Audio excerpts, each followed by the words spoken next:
ಶ್ರೀಗುರುಭ್ಯೋ ನಮಃ ಪರಮಗುರುಭ್ಯೋ ನಮಃ ಶ್ರೀಮದಾನಂದತೀರ್ಥಭಗವತ್ಪಾದಾಚಾರ್ಯೇಭ್ಯೋ ನಮಃ. ನಾರಾಯಣಂ ಸುರಗುರುಂ ಜಗದೇಕನಾಥಂ ಭಕ್ತಪ್ರಿಯಂ ಸಕಲಲೋಕನಮಸ್ಕೃತಂಚ ತ್ರೈಗುಣ್ಯಭಜ್ಯದಮಜಂ ವಿಭುಮಾದ್ಯಮೀಶಂ ವಂದೇ ಭುಭಗ್ಧಮಮರಾಸುರಸಿದ್ಧವಂದ್ಯಂ. ನರಸಿಂಹೋऽಖಿಲಾಜ್ಞಾನಮತಧ್ವಾन्तದಿವಾಕರः ಜಯತ್ಯಮಿತಸಜ್ಞಾನಸುಖಶಕ್ತಿಪಯೋನಿಧಿः. ಲಸತು ಶ್ರೀಮದಾನಂದತೀರ್ಥೇಂದುರ್ನೋ ಹೃದಂಬರೆ ಯದ್ವಶಶ್ಚಂದ್ರಿಕಾ ಸ್ವಾಂತಸಂತಾಪಂ ವಿನಿಕೃಂತತಿ.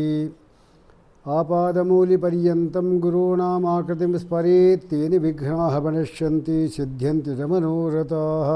ನರಸಿಂಹದೇವರ ಚರಿತ್ರೆಯನ್ನು ನಾವು ಶ್ರವಣ ಮಾಡಿದಾಗ ಭಗವಂತನ ವಿಶೇಷ ಅನುಗ್ರಹ ನಮಗೆ ಉಂಟಾಗಿ ಪ್ರಹ್ಲಾದರಾಜನನ್ನು ಸಮಸ್ತ ಅನಿಷ್ಟಗಳಿಂದ ಪರಿಹಾರ ಮಾಡಿದಂತೆ ನಮ್ಮ ಅನಿಷ್ಟಗಳನ್ನು ಕೂಡ ಪರಿಹಾರ ಮಾಡುವುದರಲ್ಲಿ ಸಂದೇಹ ಇಲ್ಲ ಎಂಬ ಉದ್ದೇಶದಿಂದ ನರಸಿಂಹ ಜಯಂತಿಯ ಮುಂದೆ ಬರತಕ್ಕಂಥ ನರಸಿಂಹ ಜಯಂತಿಯ ಒಂದು ಪ್ರಯುಕ್ತವಾಗಿ ಈ ನರಸಿಂಹದೇವರ ಪ್ರಾದುರ್ಭಾವಾದಿಗಳು ಸಪ್ತಮ ಸ್ಕಂದದಲ್ಲಿ ಭಾಗವತದಲ್ಲಿ ಬಂದಿರತಕ್ಕಂಥದ್ದು, ನರಸಿಂಹ ಪುರಾಣದಲ್ಲಿ ಬಂದಿರತಕ್ಕಂಥ ಕಥೆ, ಹೀಗೆ ಸುಮಾರು ಪುರಾಣಗಳಲ್ಲಿ ಬಂದಿರತಕ್ಕಂಥ ಕಥೆಗಳನ್ನು ಸಂಗ್ರಹ ಮಾಡಿ ಒಂದು ಆಕಾರ, ನರಸಿಂಹದೇವರು ಹೇಗೆ ಉಗ್ರವಾದ ಆಕಾರ ತೆಗೆದುಕೊಂಡ್ರೆ ಹಾಗೆ ಇಲ್ಲಿ ಸೌಮ್ಯವಾದ ಆಕಾರ ನಾವು ಅದನ್ನು ಹೇಳಲಿಕ್ಕೆ ಪ್ರಯತ್ನ ಪಡ್ತೇನೆ. ನರಸಿಂಹದೇವರು ಕಂಬದಿಂದ ಬಂದವರು. ನರಸಿಂಹದೇವರು ಇಲ್ಲಿ ಒಂದು ತತ್ವ ಇದೆ. ಪರಮಾತ್ಮನನ್ನು ಹಡಿಬೇಕಾಗಿದ್ದರೆ ಅವರು ಎಷ್ಟೆಷ್ಟು ಪುಣ್ಯ ಮಾಡಿದ್ರೂ ಸಾಕಾಗೋದಿಲ್ಲ. ಯಾಕೆಂದರೆ ನರಸಿಂಹದೇವರು ಗರ್ಭದಲ್ಲಿ ಅಡಗೋದು ಹೇಗೆ? ಆನೆಯನ್ನು ತಂದು ನಾವು ಒಂದು ಅಳತೆಯಲ್ಲಿ ಒಂದು ಸೇರು ಅಥವಾ ಪಾವು ಅಂಥದ್ದಿತ್ತು ಅದರಲ್ಲಿ ತುಂಬಲಿಕ್ಕೆ ಬರುತ್ತಾ ನಮಗೆ? ಹಾಗೆ ದೇವಿಕೆಯ ಗರ್ಭದಲ್ಲಾಗಲಿ ಅಥವಾ ಬೇರೆ ಇನ್ಯಾರಾದರೂ ಅವರ ಗರ್ಭದಲ್ಲಾಗಲಿ ಸತ್ಯವತಿಯ ಗರ್ಭದಲ್ಲಾಗಲಿ ಖಂಡಿತ ಅವನು ಪರಮಾತ್ಮನ ಅಡಗೋದಿಲ್ಲ. ಇದನ್ನು ವಾದಿರಾದರೂ ಹೇಳ್ತಾರೆ, ಆನೆಯನ್ನು ಮಾನದಲ್ಲಿ ಅಳದವರುಂಟೆ. ಆನೆಯನ್ನು ಮಾನದಲ್ಲಿ ಅಳ್ಳಿಗೆ ಬರೋದಿಲ್ಲ. ಅಂದಮೇಲೆ ಎಲ್ಲ ಕಡೆ ವ್ಯಾಪ್ತನಾದ ಪರಮಾತ್ಮ ಇವಳ ಗರ್ಭದಲ್ಲೂ ಇದ್ದ. ಚಿಕ್ಕ ಸರ್ವತ್ರ ವ್ಯಾಪ್ತನಾದ ಪರಮಾತ್ಮ ಸಣ್ಣ ಒಂದು ಗರ್ಭಕೋಶದಲ್ಲಿ ಇರೋದಾದರೂ ಹೇಗೆ? ಆದರೆ ಇಲ್ಲ ಅಂತ ಹೇಳಿಕ್ಕೆ ಬರಲ್ಲ. ಪರಮಾತ್ಮ ಅಣುವೂ ಇದೆ, ರೂಪ ಮಹತ್ತಾದ ರೂಪವೂ ಇದೆ. ಅಣುವೂ ಆಗ್ತಾನೆ, ಮಹತ್ವ ಆಗ್ತಾನೆ. ಆದ್ದರಿಂದಲೇ ಅಣೋಹೋ ಅಣೀಯಾನ್. ಅಣು ಅಂತ ಹೇಳಿದ್ರೆ ನಾವು ಕುದುರೆ ಬಾಲದ ಕೊನೆಯ ಕೂದಲು 10,000 ವಿಧ ಮಾಡಂತಿಪ್ಪದೋ ಈ ಜೀವ ಅಂತ ವಿಜಯದಾಸರು ಹೇಳ್ತಾರೆ. ಹಾಗಾದರೆ ಅಷ್ಟು ಸೂಕ್ಷ್ಮವಾದ ನಮ್ಮಲ್ಲಿಯೂ ಕೂಡ ನಿಯಾಮಕನಾಗಿ ಇನ್ನೊಂದು ರೂಪ ತೆಗೆದುಕೊಂಡು ನಮ್ಮ ಒಳಗಡೆ ಇರ್ತಾನೆ ಅಂದರೆ ಅಣೋಹೋ ಅಣೀಯಾನ್ ಅಂತಾರೆ. ಮಹತ್ತಿಗೂ ಮಹತ್ತು, ಮಹತ್ತಾದ ವಸ್ತುಗಳು ಬೇಕಾದಷ್ಟಿದೆ. ಆದರೆ ಅದೆಲ್ಲಕ್ಕಿಂತ ದೊಡ್ಡ ಮಹತ್ತಾದ ವಸ್ತು ಅಂತ ಹೇಳಿದ್ರೆ ಬ್ರಹ್ಮದೇವರು, ಅವರು ಸೃಷ್ಟಿ ಮಾಡಿದವರು. ಅವರಿಗಿಂತಲೂ ಉತ್ಕೃಷ್ಟವಾದ ಒಂದು ಪರಮಾತ್ಮನ ರೂಪ ಎಂಬತಕ್ಕಂಥದ್ದು ಇದೆ ಎಂದರೆ ವಾಮನನಾಗಿ ಬರ್ತಾನೆ, ತ್ರಿವಿಕ್ರಮನಾಗಿ ಬೆಳೀತಾನೆ ಪರಮಾತ್ಮ. ಇಂಥದ್ದು ಈ ನರಸಿಂಹದೇವರ ಯಾವುದೇ ಒಂದು ಪರಮಾತ್ಮನ ಅವತಾರಗಳಲ್ಲಿ ತಿಳಿಯಬೇಕಾದ ಅಂಶ. ಹಾಗಾದರೆ ಮತ್ಸ್ಯಾವತಾರಕ್ಕೆ ಯಾರು ತಂದೆ ತಾಯಿಗಳು ನಮ್ಗೆ ಗೊತ್ತಿಲ್ಲ. ಕೂರ್ಮಾವತಾರಕ್ಕೆ ಇದ್ದಕ್ಕಿದ್ದಾಗೆ ಸಮುದ್ರದಲ್ಲಿ ಅವತಾರ ಮಾಡಿದ್ದು. ವಾದಿರಾಜ ಅದನ್ನು ಹೇಳ್ತಾರೆ, ಅಂಬುದಿಯ ಉದಕದಲ್ಲಿ ಒಡೆದು ಮೂಡಿದ ಕೂರ್ಮನೆಂಬ ಶ್ರೀಹರಿಯ ಪಿತನಾರು, ಅದರಿಂದ ಸ್ವಯಂಭುವಗಳೆಲ್ಲ ಅವತಾರ. ಒಂದು ಕಡೆ ದೃಷ್ಟಾಂತ ಹೇಳಿಬಿಟ್ರೆ ಅದೇ ದೃಷ್ಟಾಂತ ಎಲ್ಲ ಕಡೆ ಅನ್ವಯ ಮಾಡ್ಕೋಬೇಕು ನಾವು. ಹಾಗಾಗಿ ಮತ್ಸ್ಯಾವತಾರಕ್ಕೆ ಮತ್ತು ಕೂರ್ಮಾವತಾರಕ್ಕೆ ತಂದೆ ತಾಯಿಗಳು ಇಲ್ಲ ಅಂದರೆ ಇನ್ನು ವರಾಹಾವತಾರಕ್ಕೆ ಎಲ್ಲಿರುತ್ತೆ? ಮತ್ತು ವರಾಹಾವತಾರ ಮಾಡಿದ್ದು ಹೇಗೆ ಅಂದರೆ ಬ್ರಹ್ಮದೇವರ ಮೂಗಿನ ಹೊರಳೆಯಿಂದ ಬಂದವರು ಅವರು. ಬ್ರಹ್ಮದೇವರ ಮೂಗಿನ ಹೊರಳೆಯಿಂದ ಬಂದವರು. ಹಾಗೆ ಮೂಗಿನ ಹೊರಳೆ ಎಂಬತಕ್ಕಂಥದ್ದು ಅಪ್ಪ ಅಮ್ಮ ಅಂತ ಯಾರನ್ನ ಕರೀತಾರೆ. ಇನ್ನು ನರಸಿಂಹಾವತಾರ ಬಂತು, ಅದು ಕಂಬದಲ್ಲಿ ಬಂದಿದ್ದು. ಯಸ್ತಂಬೆ ಪ್ರಗಡೀ ಬಭೂವ ಸಮಯ ಸ್ತಂಭಾಯಿ ತೇಪಿ ಸ್ಫುಟಂ ಭೂಯಾದ್ಯೋ ಭವನಾಶನೀ ತಡಗತಃ ಛಿಂದ್ಯಾತ್ ಸಮಯಮುಂ ಭವಂ ಅಂತ ವಾದಿರಾಜು ತೀರ್ಥ ಪ್ರಬಂಧದಲ್ಲಿ ಹೇಳುವಾಗ ನರಸಿಂಹದೇವರು ಸ್ತಂಭದಿಂದ ಬಂದಿದ್ದಾನೆ, ನಾನು ಸ್ತಂಭದಂತೆ ಇದ್ದೇನೆ. ಆ ಸ್ತಂಭಕ್ಕೆ ಚೈತನ್ಯ ಕೊಟ್ಟಂತೆ ನನಗೂ ಕೂಡ ಒಂದು ಚೈತನ್ಯ ಕೊಳ್ಳಿ. ಹಾಗೆ ಅನೇಕ ರೀತಿಯಲ್ಲಿ ವರ್ಣನೆ ಮಾಡ್ತಾರೆ. ಅಂತೂ ಈ ನರಸಿಂಹದೇವರ ಒಂದು ಚಿತ್ರ ಅರ್ಧ ಸಿಂಹ ಅರ್ಧ ಮನುಷ್ಯ. ಇದರಿಂದ ಏನು ತೋರಿಸುತ್ತೆ ನಮಗೆ? ಪರಮಾತ್ಮನ ಪ್ರತಿಯೊಂದು ಅವತಾರಗಳು ಕೂಡ ನಮಗೆ ಅನೇಕ ರೀತಿಯಾದ ತತ್ವಗಳನ್ನು ತಿಳಿಸ್ಕೊಡುತ್ತೆ. ಅದರಲ್ಲಿ ಈ ನರಸಿಂಹದೇವರ ಅವತಾರ ಏನಿದೆ ಅದು ಮೊದಲು ಯಾವ ರೀತಿ ಅರ್ಧ ಸಿಂಹ ಅರ್ಧ ಮನುಷ್ಯ, ಅಂದರೆ ಕುತ್ತಿಗೆಯಿಂದ ಕೆಳಗಡೆ ಮನುಷ್ಯ, ಮುಖ ಮಾತ್ರ ಸಿಂಹ. ಅಂದರೆ ಯಾವತ್ತೂ ಕೂಡ ನಾವು ಮುಖ ಮಾತ್ರ ಉಗ್ರವಾಗಿರಬೇಕಷ್ಟೇ, ಹೃದಯದಲ್ಲಿ ಪ್ರೀತಿ ಇರಬೇಕು ಅಂತ ತೋರಿಸ್ತಾನೆ ಪರಮಾತ್ಮ. ನರಸಿಂಹದೇವರು ಏನಿದ್ದಾರೆ ಅವರು ಮೈಯೆಲ್ಲ ನಮ್ಮದು ಹೇಗೆ ಮನುಷ್ಯರೇ, ಮಾನವ. ಪರಮಾತ್ಮ ಕಾಲಿನಿಂದ ಕುತ್ತಿಗೆಯವರೆಗೂ ಕೂಡ ಮನುಷ್ಯ, ಕುತ್ತಿಗೆ ಆದಮೇಲೆ ನರಸಿಂಹ. ಅಂದರೆ ಏನು? ನಾವು ಮುಖದಲ್ಲಿ ಮಾತ್ರ ಸಿಂಹದಂತೆ ಇದ್ದರೂ ಕೂಡ ಹೃದಯದಲ್ಲಿ ನಾವು ಮಾನವೀಯತಾ ಭಾವ ಇಟ್ಕೊಂಡಿರಬೇಕು. ನಾವು ಹಾಗಿಲ್ಲೇ ಇಲ್ಲ. ನೋಡಲಿಕ್ಕೆ ಮಾನವರು ಇಡೀ ಶರೀರ, ಆದರೆ ಎಲ್ಲ ನರಸಿಂಹ ವ್ಯಾಪಾರ, ಅಂದರೆ ಉಗ್ರ ವ್ಯಾಪಾರ ನಮ್ಮದು ಅಡಗಿದೆ. ಇದು ಬೇಡ ಅಂತಾನೆ ಪರಮಾತ್ಮ.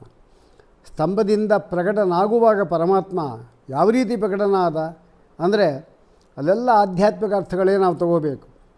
ಮೊದಲು ಕಂಬಕ್ಕೆ ಹಿರಣ್ಯಕಶಿಪು ಗುದ್ದಿದಾಗ ಕೈಯಿಂದ ಸ್ತಂಭ ಎಂಬತಕ್ಕಂಥದ್ದು ಭಯಂಕರವಾದ ಶಬ್ದ ಮಾಡಿಕೊಂಡು ಆಮೇಲೆ ಬೆಳಕು ಬಂತು. ಮೊದಲು ಬಂದಿದ್ದೇನು? ಶಬ್ದ, ಆಮೇಲೆ ಬೆಳಕು ಬಂತು. ಇಲ್ಲಿ ವಿಜ್ಞಾನದಲ್ಲಿ ಹಾಗಿಲ್ಲ. ಮಿಂಚು ಬಂತು, ಆಮೇಲೆ ಗುಡುಗು, ಎರಡೂ ಕೂಡ ಒಂದೇ ಬಾರಿ ಹೊಡೆಯುತ್ತೆ. ಮಿಂಚು ಮತ್ತು ಗುಡುಗು ಎರಡೂ ಕೂಡ ಒಂದೇ ಬಾರಿ ಹೊಡೆಯೋದು. ಆದರೆ ಮೊದಲು ನಮಗೆ ಬೆಳಕಿನ ವೇಗ ಜಾಸ್ತಿ ಆದ್ದರಿಂದ ಅದು ಮೊದಲು ಬೆಳಕು ಕಾಣಿಸ್ಬಿಡುತ್ತೆ, ಆಮೇಲೆ ಶಬ್ದ ಕೇಳಿಸುತ್ತೆ. ಮೊದಲು ಮಿಂಚು, ಆಮೇಲೆ ಶಬ್ದ. ಆದರೆ ಇಲ್ಲಿ ಪರಮಾತ್ಮ ಹಾಗೆ ಮಾಡಲಿಲ್ಲ. ಮೊದಲು ಶಬ್ದ, ಆಮೇಲೆ ಬೆಳಕು ಬಂತು. ಈ ಉಲ್ಟಾ ಆಯ್ತು. ಇಲ್ಲಿ ವಿಜ್ಞಾನಕ್ಕೆ ಒಂದು ಸವಾಲು ಬಂದ್ಬಿಡ್ತು. ಈಗ ಅಲ್ಲಿ ಕೂಡ ಆಧ್ಯಾತ್ಮದಿಂದ ನಾವು ಪರಿಹಾರ ಮಾಡಬೇಕಷ್ಟೆ. ಏನು ಅರ್ಥ ಅದಕ್ಕೆ ಅಂತ ಹೇಳಿದ್ರೆ, ಮೊದಲು ಶಬ್ದ ಅಂದರೆ ಏನು? ಶಾಸ್ತ್ರ ಶ್ರವಣ ಮೊದಲು ಚೆನ್ನಾಗಿ ಮಾಡಬೇಕು, ಶಾಸ್ತ್ರಗಳನ್ನು ಓದಬೇಕು. ಶಬ್ದ ಅಂದ್ರೇನು? ಪರೋಕ್ಷ ಜ್ಞಾನ ಅಂತ ಹೇಳ್ತಾರೆ. ಶಾಸ್ತ್ರಗಳನ್ನು ಓದಿದಾಗ ಬರತಕ್ಕಂಥ ಜ್ಞಾನಕ್ಕೆ ಪರೋಕ್ಷ ಜ್ಞಾನ ಅಂತ ಹೇಳ್ತಾರೆ. ಆ ಪರೋಕ್ಷ ಜ್ಞಾನ ಸಂಪಾದನೆ ಮಾಡಬೇಕು. ಶಬ್ದಜ್ಞಾನ ಅಂದರೆ ಶಾಸ್ತ್ರಗಳು ಓದಬೇಕು ಮೊದಲು, ಅನಂತರ ನನ್ನ ಅಪರೋಕ್ಷ ಬೆಳಕು ನಿಮಗೆ ಕಾಣಿಸುತ್ತೆ ಎಂಬುದಾಗಿ ನರಸಿಂಹದೇವರು ಅಲ್ಲಿಯೂ ಕೂಡ ಅವರು ತೋರಿಸಿದ್ದಾರೆ. ಅನಂತರ ಅವರು ನರಸಿಂಹದೇವರು ಪ್ರಹ್ಲಾದರಾಜನಿಗೆ ಮಾಡಿರತಕ್ಕಂಥ ಒಂದು ಅನುಗ್ರಹ ಅದು ದೇವತೆಗಳು ಕೂಡ ಮಾಡಿಲ್ಲ ಅಂತ ಹೇಳ್ತಾ ಇದ್ದಾರೆ. ಇಲ್ಲಿ ಹೆಂಗೆ ಹೇಳ್ತಾರೆ ಅದಕ್ಕೆ ಶ್ರೀಮದಾಚಾರ್ಯರ ತಾತ್ಪರ್ಯ ಬರೀತಾರೆ. ಸಾಮಾನ್ಯವಾಗಿ ಹೆಂಡತಿಯಾದವಳು ಗಂಡನಿಗೆ ಮೊದಲು ಊಟ ಹಾಕಬೇಕು, ಸರಿ. ಊಟ ಕೂಡಿಸೂ ಇದ್ದಾಳೆ. ಒಬ್ಬ ಭಿಕ್ಷುಗಾರ ಬಂದು ಏನು ಮಾಡಬೇಕೀಗ? ಓಡಿ ಹೋಗಿ ಗಂಡನಿಗೆ ಹಾಕೋದ್ರಿಂದ ಮೊದಲೇ ಓಡಿ ಹೋಗಿ ಅವನಿಗೆ ಭಿಕ್ಷೆ ಹಾಕ್ಬಿಟ್ಟು ಬರಬೇಕು. ಅಂದರೆ ಇವ್ರಿಗೆ ಯಾವಾಗಲೂ ಅನುಗ್ರಹ ಮಾಡ್ತಾರೇ ಇರ್ತಾರೆ ಬ್ರಹ್ಮಾದಿ ದೇವತೆಗಳಿಗೆ. ಪ್ರಹ್ಲಾದರಾಜ ಈಗ ಬಂದವನು, ಅವನಿಗೆ ಅನುಗ್ರಹ ಮಾಡಲೇಬೇಕು ಅಂಥೇಳಿ ಅವನಿಗೆ ವಿಶೇಷವಾದ ಅನುಗ್ರಹ ಮಾಡ್ದ ಅಂತ ಶ್ರೀಮದಾಚಾರ್ಯ ಹೇಳ್ತಾರೆ. ಅಂತೂ ಈ ಪ್ರಹ್ಲಾದರಾಜ ಅಂದರೆ ಯಾರು? ಯಾತಕ್ಕೋಸ್ಕರವಾಗಿ ಇಷ್ಟೊಂದು ಕಷ್ಟ ಅನುಭವಿಸಿದ್ದಾನೆ? ಇವರು ಯಾರು ತಂದೆ ತಾಯಿಗಳು ಯಾಕೆ ಮಗನಿಗೆ ಅಷ್ಟೊಂದು ದ್ವೇಷ ಮಾಡಲಿ? ಯಾರೂ ಕೂಡ ಅಷ್ಟು ದ್ವೇಷ ಮಾಡೋದಿಲ್ವಲ್ಲ, ಅಂಥ ದ್ವೇಷ ಯಾಕೆ ಮಾಡದ? ಇದೆಲ್ಲವೂ ಕೂಡ ಭಾಗವತಾದಿ ಗ್ರಂಥಗಳು ನಾವು ನೋಡಿದಾಗ ಗೊತ್ತಾಗುತ್ತೆ. ಅದೇ ಪ್ರಕಾರ ಯಾವತ್ತೂ ಅಷ್ಟೇ ದೊಡ್ಡವರಿಗೆ ನಾವು ಅನ್ಯಾಯವನ್ನು ಮಾಡಿದ್ವಿ ಅಂದರೆ ಅದು ಶಾಪರೂಪದಲ್ಲಿ ನಮ್ಮನ್ನು ಕಾಡಿಸತ್ತೆ. ಹಿರಣ್ಯಾಕ್ಷ ಮತ್ತು ಹಿರಣ್ಯಕಶಿಪು ಇದ್ದಾರಲ್ಲ, ಅವರು ಯಾರು ಬೇರೆ ಯಾರಲ್ಲ, ಪರಮಾತ್ಮನ ಜಯ ವಿಜಯರು ಎಂಬತಕ್ಕಂಥ ದ್ವಾರಪಾಲಕರು. ದ್ವಾರಪಾಲಕರು ಅಂದಮೇಲೆ ಪರಮಾತ್ಮನ ಯಾವಾಗಲೂ ನೋಡ್ತಾ ಇರ್ತಾರೆ. ಅಂದಮೇಲೆ ಅವರು ಪರಮಾತ್ಮನಲ್ಲಿ ಭಕ್ತಿ ಇಲ್ಲ ಅಂದರೆ ಪರಮಾತ್ಮ ಅಂಥ ದರ್ಶನ ಖಂಡಿತ ಕೊಡೋದಿಲ್ಲ. ಮತ್ತು ಇವ್ರಿಗೆ ಯಾಕೆ ಹಿಂಗಾಯಿತು ಅಂದರೆ, ಮೋಕ್ಷದಲ್ಲಿ ಎರಡು ಇದೆ ಸ್ಥಾನಗಳು. ಒಂದು ಅಮುಕ್ತ ಸ್ಥಾನ, ಇನ್ನೊಂದು ಮುಕ್ತ ಸ್ಥಾನ. ಅಮುಕ್ತ ಸ್ಥಾನ ಅಂದರೆ ಇನ್ನೇನು ಮುಂದೆ ಅವರು ಮುಕ್ತರಾಗೇ ಆಗ್ತಾರೆ ಅಂಥವರು ಅಲ್ಲಿ ಇರ್ತಾರೆ. ಈಗ ರಾಮಚಂದ್ರ ದೇವರೇನಿದ್ದಾರೆ, ಅವರು ವೈಕುಂಠಕ್ಕೆ ಎಲ್ಲ ತನ್ನ ಜೊತೆಗೆ ಬಂದಿರತಕ್ಕಂಥವರೆಲ್ಲ ಕರ್ಕೊಂಡು ಹೋದ್ರಲ್ಲ, ಈ ವೈಕುಂಠ ಕೊಟ್ಬಿಟ್ರ? ಕೊಳ್ಳಿಲ್ಲ. ಅಮುಕ್ತ ಸ್ಥಾನದಲ್ಲಿ ಇಟ್ಟಿದ್ದಾನೆ. ಅಲ್ಲಿದ್ದ ಮೇಲೆ ಮುಂದೆ ವಿರಜಾ ನದಿ ಅಲ್ಲಿ ಸ್ನಾನ ಮಾಡೋದು, ಮುಂದೆ ಹೋಗೋದಷ್ಟೇ. ಅದಕ್ಕೆಲ್ಲ ಕಾಲ ಬರಬೇಕು ಅಂತ ಮೋಕ್ಷ ಮಾತ್ರ ಕಟ್ಟಿಟ್ಟಿದ್ದವರಿಗೆ. ಇಂತಹ ಅಮುಕ್ತ ಸ್ಥಾನದಲ್ಲಿ ಪ್ರಾಕೃತ ಸಂಬಂಧ ಇರುತ್ತೆ. ಅಲ್ಲಿದ್ದಾಗ ಅಲ್ಲಿರತಕ್ಕಂಥ ವ್ಯಕ್ತಿಗಳಿಗೆ ಸ್ವಲ್ಪ ಅಜ್ಞಾನಾದಿಗಳು, ಅಸುರಾವೇಶಾದಿಗಳು ಬರಲಿಕ್ಕೆ ಅವಕಾಶ ಇದೆ. ಒಂದು ಸಾರಿ ಸನಕ, ಸನಂದನ, ಸನಾತನ, ಸನತ್ಕುಮಾರಾದಿಗಳು ಬ್ರಹ್ಮದೇವರ ಮಾನಸಪುತ್ರರು. 5 ವರ್ಷದವರು, ಅಗ್ನಿಯಂತೆ ಪ್ರಕಾಶಮಾನರಾದವರು. ಒಂದು ಹೆಬ್ಬೆಟ್ಟು ಗಾತ್ರ ಮಾತ್ರ ಇರ್ತಾರೆ, ಪ್ರಕಾಶ ಮಾತ್ರ ಎಲ್ಲ ಕಡೆ ಹರಡಿರುತ್ತೆ.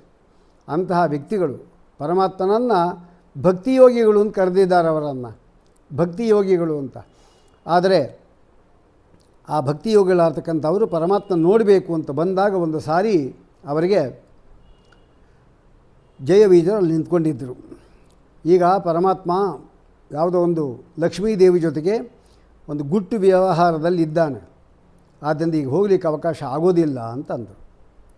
ಅವರು ತುಂಬ ಕೇಳಿಕೊಂಡ್ರು, ನೋಡಪ್ಪ ಭಾಳ ದೂರದಿಂದ ಬಂದಿದ್ದೇವೆ, ಪರಮಾತ್ಮ ನೋಡಬೇಕು, ಅವಕಾಶ ಮಾಡಿಕೊಡು ಅಂತ. ಎಷ್ಟು ಹೇಳಿದರೂ ಬಿಡಲೇ ಇಲ್ಲ. ಇವರಿಗೆ ದ್ವಾರಪಾಲಕರು ಅಂತ ಹೇಳಲಿಕ್ಕೆ ನಮಗೆ ಅವಮಾನ ಆಗತ್ತೆ. ಯಾಕೆ ಅಂದರೆ ಯಾರನ್ನೂ ಬಿಡಬಾರ್ದು ಅಂತ ಹೇಳಿಬಿಟ್ರೆ ಮತ್ತು ಇವ್ರನ್ನ ಯಾಕೆ ಕೂಡಿಸ್ಬೇಕು? ಒಂದು ಬೀಗ ಹಾಕ್ಬಿಟ್ರೆ ಆಯಿತು ಮನೆಗೆ. ಯಾರೂ ಬರಬಾರ್ದು ಅಂತಿದ್ದರೆ ಬೀಗ ಹಾಕ್ಬಿಟ್ರೆ ಆಯಿತು ಅಷ್ಟು.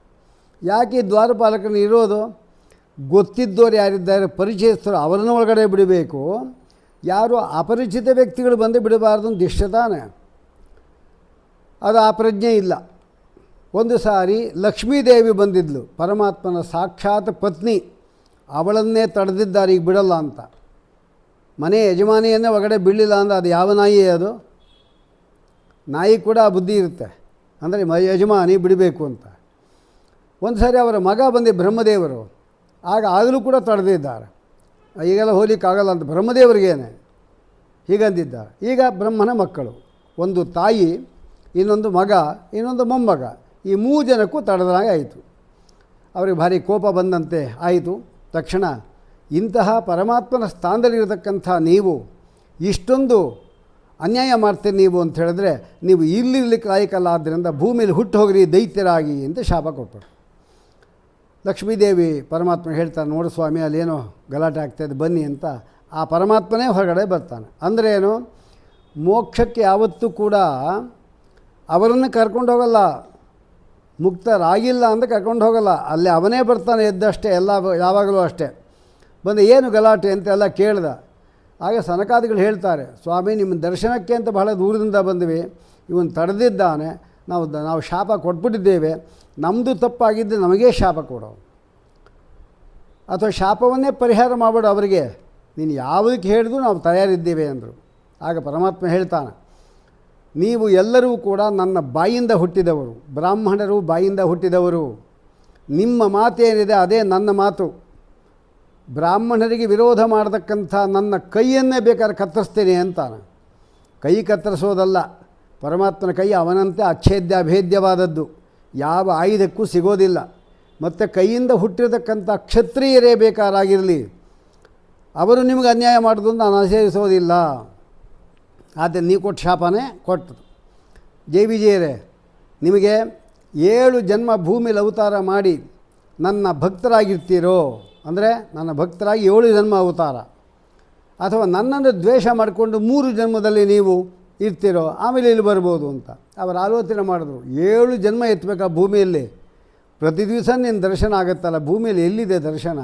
ಅದಕ್ಕೆ ನಿಮ್ಮ 3 ಜನ್ಮದಲ್ಲಿ ನಾವು ನಿನ್ನ ದ್ವೇಷ ಮಾಡಿಕೊಂಡೇ ನಾವು ಹುಡ್ತೇವೆ, ಆಮೇಲೆ ಆದಷ್ಟು ಬೇಗ ನಾವಿಲ್ಲಿ ಬಂದುಬಿಡ್ತೇವೆ ಎಂಬುದಾಗಿ ಅವ್ರು ಹೇಳಿಕೊಳ್ಳೆ ಪರಮಾತ್ಮ ತಥಾಸ್ತು ಅಂದಿದ್ದೆ. ಯಾಕೆ 3 ಅಂತ ಹೇಳಿದ್ರೆ, ಒಂದು ಲಕ್ಷ್ಮಿಗೆ ತೊಂದರೆ ಮಾಡಿದ್ದು, ಒಳಗಡೆ ಬಿಡದೇ ಇದ್ದಿದ್ದು, ಒಂದು ಬ್ರಹ್ಮದೇವರಿಗೆ, ಒಂದು ಈಗ.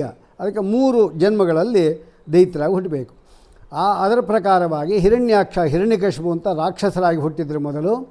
ಅನಂತರ ರಾವಣ, ಕುಂಭಕರ್ಣ ಎಂಬತಕ್ಕಂಥವರಾಗಿ ಹುಟ್ಟಿದ್ದಾರೆ. ಅವರಿಬ್ಬರು ಮೊದಲನೆಯವರು ದೈತ್ಯರು, ದ್ವಿತೀಯ ಮಕ್ಕಳು, ಇವರು ರಾಕ್ಷಸರು. ಇನ್ನು ಮುಂದೆ ರಾಜಕುಮಾರಾಗಿ ಹುಟ್ಟಿದರು. ಅಂದರೆ ಶಿಶುಪಾಲ ದಂತಭಕ್ತರ ಅಂತ 3 ಜನ್ಮದಲ್ಲಿ ಅವತಾರ ಮಾಡಿದ್ರು. ಪರಮಾತ್ಮ ಇನ್ನೊಂದು ಅನುಗ್ರಹ ಮಾಡ್ದ, 3 ಜನ್ಮದಲ್ಲಿಯೂ ಕೂಡ ನೀವು ನಾನೇ ನಿಮ್ಮನ್ನು ಕೊಂದು ಹಾಕ್ತೇನೆ ಎಂದ. ಇದೊಂದು ದೊಡ್ಡ ಅನುಗ್ರಹ ಅವರು ಮಾಡಿರತಕ್ಕಂಥದ್ದು. ಮಯೈವ ವದ್ಯವು ಭವತಂ ತ್ರಿಜನ್ಮಸು ಅಂತ ಹೇಳ್ದ. ಅದು ಕೂಡ ಒಂದು ಅನುಗ್ರಹ ಅಂತ ಮಾಡಿಕೊಂಡ್ರು. ಸರಿ, ಒಂದು ಸಾರಿ ಹಿರಣ್ಯಾಕ್ಷ ಮತ್ತು ಹಿರಣ್ಯಕಶಿಪು ಆಗಿ ದಿತಿದೇವಿಗೆ ಕಶ್ಯಪರಿಂದ ಹುಟ್ಟಿದ್ದಾರೆ. ಸಂಧ್ಯಾ ಕಾಲದಲ್ಲಿ ಒಂದು ಪತ್ನಿಯ ರಮಣ ಮಾಡಿದ್ದಕ್ಕೋಸ್ಕರವಾಗಿ ದುಷ್ಟರಾದ ಮಕ್ಕಳು ನಿಂಗೆ ಹುಡ್ತಾರೆ. ಆದ್ದರಿಂದ ನಾ ಏನು ಮಾಡಲಿಕ್ಕಾಗಲಿ. ಎಷ್ಟು ನಿನಗೆ ಹೇಳಿದೆ ದಿತಿದೇವಿ, ನಿನಗೆ ಒಂದು ಮುಹೂರ್ತ ನೀನು ತಡೆದುಕೊಂಡಿರು, ಸಂಧ್ಯಾಕಾಲ ಆದ ಮುಗಿಲಿ. ಅನಂತರದಲ್ಲಿ ನೋಡಿ, ಸಂಧ್ಯಾಕಾಲದಲ್ಲಿ ರುದ್ರದೇವರು ತನ್ನ ಕತ್ತಿಯನ್ನು ಹಿಡ್ಕೊಂಡು ಸಂಚಾರ ಮಾಡ್ತಾಯಿರ್ತಾರೆ. ಯಾರು ಗರ್ಭಧಾರಣೆ ಮಾಡ್ತಾರೋ ಅವ್ರನ್ನ ಕೊಂದು ಹಾಕಲಿಕ್ಕೆ ಅಂತ ಹೇಳಿಬಿಟ್ಟು. ಅಷ್ಟು ಹೇಳಿದರೂ ಕೇಳಿಲ್ವಲ್ಲ. ಇಷ್ಟೊಂದು ಜ್ಞಾನ ಇದ್ದು ಈ ಅನ್ಯಾಯ ಮಾಡಿದ್ದಕ್ಕಾಗಿ ಅದಕ್ಕೆ ಪಾಪಿಷ್ಠರಾದ ಮಕ್ಕಳು ಹುಡ್ತಾರೆ, ಲೋಕ ಕಂಟಕರು ಹುಡ್ತಾರೆ ಅಂತ ಶಾಪ ಕೊಟ್ಟರು. ಆಗ ಅವಳು ಕಾಲಿಗೆ ಬಿದ್ದಳು. ಎಷ್ಟಾದರೂ ಹೆಂಗಸ ನಾನು, ಚಂಚಲ ಸ್ವಭಾವ ಉಳ್ಳವರು, ಏನಾದರೂ ಮಾಡಿ ಪರಿಹಾರ ಮಾಡಿ ಇದನ್ನು ತಪ್ಪಿಸಿ ಅಂತ ಹೇಳು. ಇದೆಲ್ಲ ತಪ್ಪಿಸ್ಲಿಕ್ಕೆ ಆಗೋದಿಲ್ಲ, ಇದೆಲ್ಲ ಪರಮಾತ್ಮನಿಂದ ನಿಯಮಿತವಾದದ್ದು. ಆದರೂ ನಿಮಗೆ ಒಬ್ಬ ಮೊಮ್ಮಗ ಹುಡ್ತಾನೆ, ಪರಮಾತ್ಮನ ಪರಮಭಕ್ತ ಹುಡ್ತಾನೆ ನೋಡು, ಅಷ್ಟು ಮಾತ್ರ ನಾವು ಹೇಳ್ತೇನೆ ಅಂದರು. ಸರಿ, ಹಾಗೆ ಆಗಲಿ ಅಂದರು. ಸರಿ, ಹಿರಣ್ಯಾಕ್ಷ ಮತ್ತು ಹಿರಣ್ಯಕಶಿಪು ಹುಟ್ಟಿದಾಗ ಆಕಾಶದಿಂದ ರಕ್ತದ ಮಳೆ ಆಯಿತು. ಆಕಾಶದಿಂದ ರಕ್ತದ ಮಳೆ, ಜಾಸ್ತಿ ನೀರು ಬಿದ್ದರೆ ತಡ್ಕೊಳ್ಳಿಕ್ಕಾಗೋದಿಲ್ಲ. ಇನ್ನು ರಕ್ತದ ಮಳೆ ಅಂದರೆ ಅದು ಅಸಖ್ಯ. ಅದೆಲ್ಲ ಇದೆಲ್ಲ ಮುಂದೆ ಬರತಕ್ಕಂಥ ಘೋರಗಳ ಒಂದು ಸೂಚನೆಗಳು. ಅನಂತರ ಹಿರಣ್ಯಕಶಿಪು ಹಿರಣ್ಯಾಕ್ಷ ದೊಡ್ಡವರಾದರು. ಒಂದು ಸಾರಿ ಹಿರಣ್ಯಾಕ್ಷ ಇದ್ದಾನಲ್ಲ, ಅವನು ಭೂಮಿ ಏನಿದೆ ಅದನ್ನು ಎತ್ಕೊಂಡು ಹೋಗ್ತಾ ಇದ್ದಾನೆ. ಅಂದರೆ ಏನು, ಈ ಭೂಮಿ ಎಂಬತಕ್ಕಂಥದ್ದು ಎಲ್ಲಿರಬೇಕು? ನಾವೆಲ್ಲ ಎಲ್ಲಿದ್ದೇವೆ? ನೀರು ಒಳಗಡೆ ಇದ್ದೇವೆ, ಅಲ್ಲಿರಬೇಕಿದು. ಯಾಕೆ ಅಂದರೆ ಭೂಮಿಯ ಮೇಲೆ ಬಂದುಬಿಟ್ರೆ, ಭೂಮಿ ನೀರಿಂದ ಮೇಲೆ ಬಂದರೆ ಇದರ ಉಪಯೋಗ ಮನುಷ್ಯರು ಮತ್ತು ದೇವತೆಗಳು ಬರ್ತಾರೆ. ಮನುಷ್ಯರು ಯಜ್ಞ ಆಗ ಮಾಡ್ತಾರೆ, ದೇವತೆಗಳು ಸಂತೋಷ ಪಡ್ತಾರೆ. ಪಾತಾಳದಲ್ಲಿರೋ ನಮಗೇನಿದೆ ಲಾಭ? ಅದಕ್ಕೋಸ್ಕರ ಈ ಭೂಮಿಯನ್ನೇ ಪಾತಾಳ ಇಟ್ಕೊಂಡ್ಬಿಟ್ರೆ ಮೇಲೆ ಬರೋದಾಗೆ ಅಂಥೇಳಿ ಎತ್ಕೊಂಡು ಹೋಗಿ ಭೂಮಿಯನ್ನು ಒಳಗಡೆ ಇಟ್ಕೊಂಡು ಕಾಲು ಇಟ್ಕೊಂಡು ನಿಂತ್ಕೊಂಡು ಅದ್ರ ಮೇಲೆ ಬರಬಾರ್ದು ಅಂತ. ಈ ಸಂದರ್ಭದಲ್ಲಿ ಸರಿಯಾಗಿ ದೇವತೆಗಳಿಗೆಲ್ಲ ಪ್ರಾರ್ಥನೆ ಮಾಡಿಕೊಡು ಪರಮಾತ್ಮನನ್ನು. ಭೂದೇವಿ ಬಂದು ಹೇಳಿದ್ಲು, ಸ್ವಾಮಿ ನಾನು ದುಷ್ಟರ ಕೈ ನಾನು ಸಿಕ್ಕಾಕೊಂಡಿದ್ದೇನೆ, ರಕ್ಷಣೆ ಮಾಡಬೇಕು ಅಂತ. ಪರಮಾತ್ಮ ಯಾವತ್ತೂ ಅವನ ಅವತಾರದ ಒಂದು ಸಿದ್ಧಾಂತವೇ ಇದು. ಯದಾ ಯದಾ ಹಿ ಧರ್ಮಸ್ಯ ಗ್ಲಾನಿಹಿ ಭವತಿ ಭಾರತ ಅಭ್ಯುತ್ಥಾನಂ ಅಧರ್ಮಸ್ಯ ತದ ಆತ್ಮಾನಂ ಸೃಜಾಮ್ಯ. ಯಾವಾಗ ಅಧರ್ಮ ಎಂಬತಕ್ಕಂಥದ್ದು ತಲೆ ಎತ್ತಿ ಧರ್ಮ ಎಂಬತಕ್ಕಂಥದ್ದು ತಲೆ ತಗ್ಗಿಸ್ಕೊಳ್ಳುತ್ತೋ, ಆಗ ಧರ್ಮದ ತಲೆಯನ್ನು ಎತ್ತಲಿಕ್ಕಾಗಿ ಅಧರ್ಮದ ತಲೆಯನ್ನು ಕುಟ್ಟಲಿಕ್ಕಾಗಿ ನಾನು ಅವತಾರ ಮಾಡ್ತೇನೆ, ಅಥವಾ ನನ್ನ ಭಕ್ತರು ಅವತಾರ ಮಾಡ್ತಾರೆ ಎಂಬುದಾಗಿ ಪರಮಾತ್ಮ ಅಭಯ ಕೊಟ್ಟಿದ್ದಾನೆ. ಆದ್ದರಿಂದ ಪರಿತ್ರಾಣಾಯ ಸಾಧೂನಾಂ ವಿನಾಶಾಯ ಚ ದುಷ್ಕೃತಾಂ ಧರ್ಮ ಸಂಸ್ಥಾಪನಾರ್ಥಾಯ ಸಂಭವಾಮಿ ಯುಗೆ ಯುಗೆ. ಇದೆಲ್ಲ ಅಭಯವಾಕ್ಯಗಳು ಪರಮಾತ್ಮಂದು. ಅದೇ ಪ್ರಕಾರ ನಾನು ಅನುಗ್ರಹ ಮಾಡ್ತೀನಿ ಅಂತ ಹೇಳಿದ್ದಾನೆ. ತಕ್ಷಣ ಬ್ರಹ್ಮದೇವರಿದ್ದಾರಲ್ಲ, ಅವರ ಮೂಗಿನ ಹೊರಳೆಯಿಂದ ಒಂದು ಹಂದಿ ಬಂತು. ವಸ್ತುತಃ 2 ಬಾರಿ ವರಾಹಾವತಾರ ಆಗಿದೆ. ಒಂದು, ಇದನ್ನು ಶ್ರೀಮದಾಚಾರ್ಯರು ಭಾಗವತ ತಾತ್ಪರ್ಯದಲ್ಲಿ ಹೇಳ್ತಾರೆ. ಹೇಗೆ ಅಂದರೆ, ಬ್ರಹ್ಮಜಸ್ತು ಹಿರಣ್ಯಾಕ್ಷ ಪ್ರಥಮಂ ದಂಷ್ಟ್ರಯಾ ಹತಃ ಸಯೇವ ಪಾರ್ಷದಾಭಿಷ್ಟ ದ್ವಿತೀಯ ಕರ್ಣತಾಡನಾಥ್ ಅಂತ ಹೇಳ್ತಾರೆ. ಮೊದಲನೆಯದು ಶ್ವೇತವರಾಹ. ಅಂದ್ರೇನು? ಬಿಳಿ ಹಂದಿ. ಇದೆಲ್ಲ ಶ್ವೇತವರಾಹ ಕಲ್ಪ. ಅಂದರೆ ಬಿಳಿ ಹಂದಿ ಅವತಾರ ಮಾಡಿರತಕ್ಕಂಥ ಒಂದು ದಿವಸ, ಬ್ರಹ್ಮದೇವರ ದಿವಸ. ಆ ದಿವಸ ಇನ್ನೂ ನಡ್ಕೊಂಡ್ಬರ್ತಾ ಇದೆ. ಆ ಶ್ವೇತವರಾಹನಾಗಿದ್ದಾಗ ಭೂಮಿಯನ್ನು ಯಾರೂ ಎತ್ಕೊಂಡು ಹೋಗಲಿಲ್ಲ. ಆದಿಹಿರಣ್ಯಾಕ್ಷ ಇದ್ದ ಬ್ರಹ್ಮದೇವರ ಮಗ, ಅವನೇ ಭೂಮಿನ ಎತ್ಕೊಂಡೇನು ಹೋಗಲಿಲ್ಲ. ಕಕ್ಷೆಯಲ್ಲಿ ತಿರುಗುತ್ತಾರೆ, ಭೂಮಿ ನೀರು ಪ್ರವಾಹ ಜೋರಾಗಿ ಬಂದು ಅದೇ ಮುಳುಗಿಸ್ಬಿಡ್ತು, ಅದಕ್ಕೆ ಕೆಳಗಡೆ ಹೋಯಿತು. ಈ ಸಂದರ್ಭ ಹಿರಣ್ಯಾಕ್ಷ ಆದಿಹಿರಣ್ಯಾಕ್ಷ ಅದನ್ನು ಹಿಡ್ಕೊಂಡಿದ್ದ. ಶ್ವೇತವರಾಹ ಬಿಳಿ ಹಂದಿ ರೂಪದಲ್ಲಿ ಪರಮಾತ್ಮ ಬಂದ, ಅವನನ್ನು ಕೊಂದಾಕಿ ಆ ಭೂಮಿನ ತಂದು ಆ ಕಕ್ಷೆಯಲ್ಲಿ ಇಟ್ಟ. ಇದು ಮೊದಲನೆಯದು.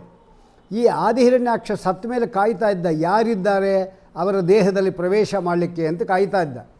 ಆ ಸಂದರ್ಭದಲ್ಲಿ ಸರಿಯಾಗಿ ಜಯ ವಿಜಯರು ಏನು ಮಾಡಿದ್ರು, ಅದರಲ್ಲಿ ವಿಜಯ ಇದ್ದಾನಲ್ಲ ಅವನು ಸನಕಾದಿಗಳಿಗೆ ಪರಮಾತ್ಮ ದರ್ಶನ ಮಾಡಲಿಕ್ಕೆ ತೊಂದರೆ ಉಂಟು ಮಾಡಿದ್ರು. ತಾವು ಮಾಡಿರತಕ್ಕಂಥ ಪುಣ್ಯ ಎಲ್ಲ ದೂರ ಹೋಯ್ತು. ಈಗ ತಕ್ಷಣ ಈ ಅಸುರ ಬಂದು ಆ ಹಿರಣ್ಯಾಕ್ಷನಲ್ಲಿ ಸೇರಿಕೊಂಡ. ಆದಿ ಹಿರಣ್ಯಾಕ್ಷನಲ್ಲಿ ಸಯೇವ ಪಾರ್ಷದಾಭಿಷ್ಟ, ಪಾರ್ಷದ ಅಂದರೆ ದ್ವಾರಪಾಲಕ, ಅವನಲ್ಲಿ ಸೇರಿಕೊಂಡ. ಹಾಗೆ ಹಿರಣ್ಯಕಶಿಪು ಎಂಬತಕ್ಕಂಥನು ಒಬ್ಬ ದೈತ್ಯ, ಅವನ ಹೇಳಿದ್ದಾನೆ, ಅವನು ಬಂದು ಈ ಜೈನಲ್ಲಿ ಸೇರಿಕೊಂಡ. ಹಾಗಾದರೆ ಜಯ ವಿಜಯರಿಬ್ಬರೂ ಕೂಡ ಅಸುರಾವೇಶದಿಂದ ಗ್ರಸ್ತರಾದರು. ಆ ಮೊದಲನೇ ಅವತಾರ ಅದು. ಆ ಹಿರಣ್ಯಾಕ್ಷನ ಉಪಟಳ ಜಾಸ್ತಿ ಆದಾಗ ವರಾಹದೇವರು ಬಂದು ಕೊಂದು ಹಾಕಿದ ಕೂಡಲೇ ಆಗ ಅವರಿಗೆ ಈ ಸಂದರ್ಭದಲ್ಲಿ ಎಲ್ಲ ಕಡೆ ಹಾಹಾಕಾರ ಆಯಿತು. ಹಿರಣ್ಯಕಶಿಪು ಗೊತ್ತಾಯಿತು, ನನ್ನ ತಮ್ಮನನ್ನು ಕೊಲ್ಲುವಷ್ಟು ಧೈರ್ಯ ಬಂತ ಅವನಿಗೆ, ಯಾರು ಕೊಂದಿದ್ದೊಂದು ಹಂದಿ ಕೊಂದು ಹಾಕಿದರು ಅಂತ ಅವರ ಸೈನಿಕರು ಹೇಳಿದರು. ನನ್ನ ತಮ್ಮನಂತಹ ಬಲಿಷ್ಠ ಒಂದು ಹಂದಿ ಕೊಲ್ಲೋದ ಖಂಡಿತ ಸಾಧ್ಯ ಇಲ್ಲ, ಆ ವಿಷ್ಣುದೇ ಕೆಲಸ ಇರಬೇಕಿದು ಅಂಥೇಳಿ ದ್ವೇಷ ಮಾಡಲಿಕ್ಕೆ ಶುರು ಮಾಡ್ದ ಅವನನ್ನು. ತಮ್ಮನನ್ನು ಕೊಂದು ಹಾಕಿದ್ದೀಯಲ್ವಾ, ನಾನು ನಿನ್ನ ರಕ್ತದಿಂದ ನನ್ನ ತಮ್ಮನನ್ನು ತರ್ಪಣ ಕೊಟ್ಟು ಸಂತೋಷಪಡಿಸ್ತೇನೆ ಅಂತ ವ್ಯರ್ಥ ಪ್ರತಿಜ್ಞೆಯನ್ನು ಮಾಡ್ದ. ಅನಂತರ ಅದೇ ರೀತಿ ಕೆಲಸ ಶುರು ಮಾಡ್ದ. ಸ್ವರ್ಗಕ್ಕೆ ಹೋದ. ಅವರಿಗೆ ಯಾರ್ಯಾರು ಬೇಕೋ ಅವರೆಲ್ಲರನ್ನೂ ಕೂಡ ಅವನು ನಾಶ ಮಾಡಲಿಕ್ಕೆ ಹೊರಟಿದ್ದಾನೆ. ಪರಮಾತ್ಮನ ಭಕ್ತರು ಯಾರ್ಯಾರು, ನಾರದರನ್ನು ಒಂದು ಸಾರಿ ಕೇಳಿದ ಅವನು, ಏನಂತ, ಆ ಪರಮಾತ್ಮ ಎಲ್ಲಿರ್ತಾನೆ ಅಂತ ಕೇಳಿದ.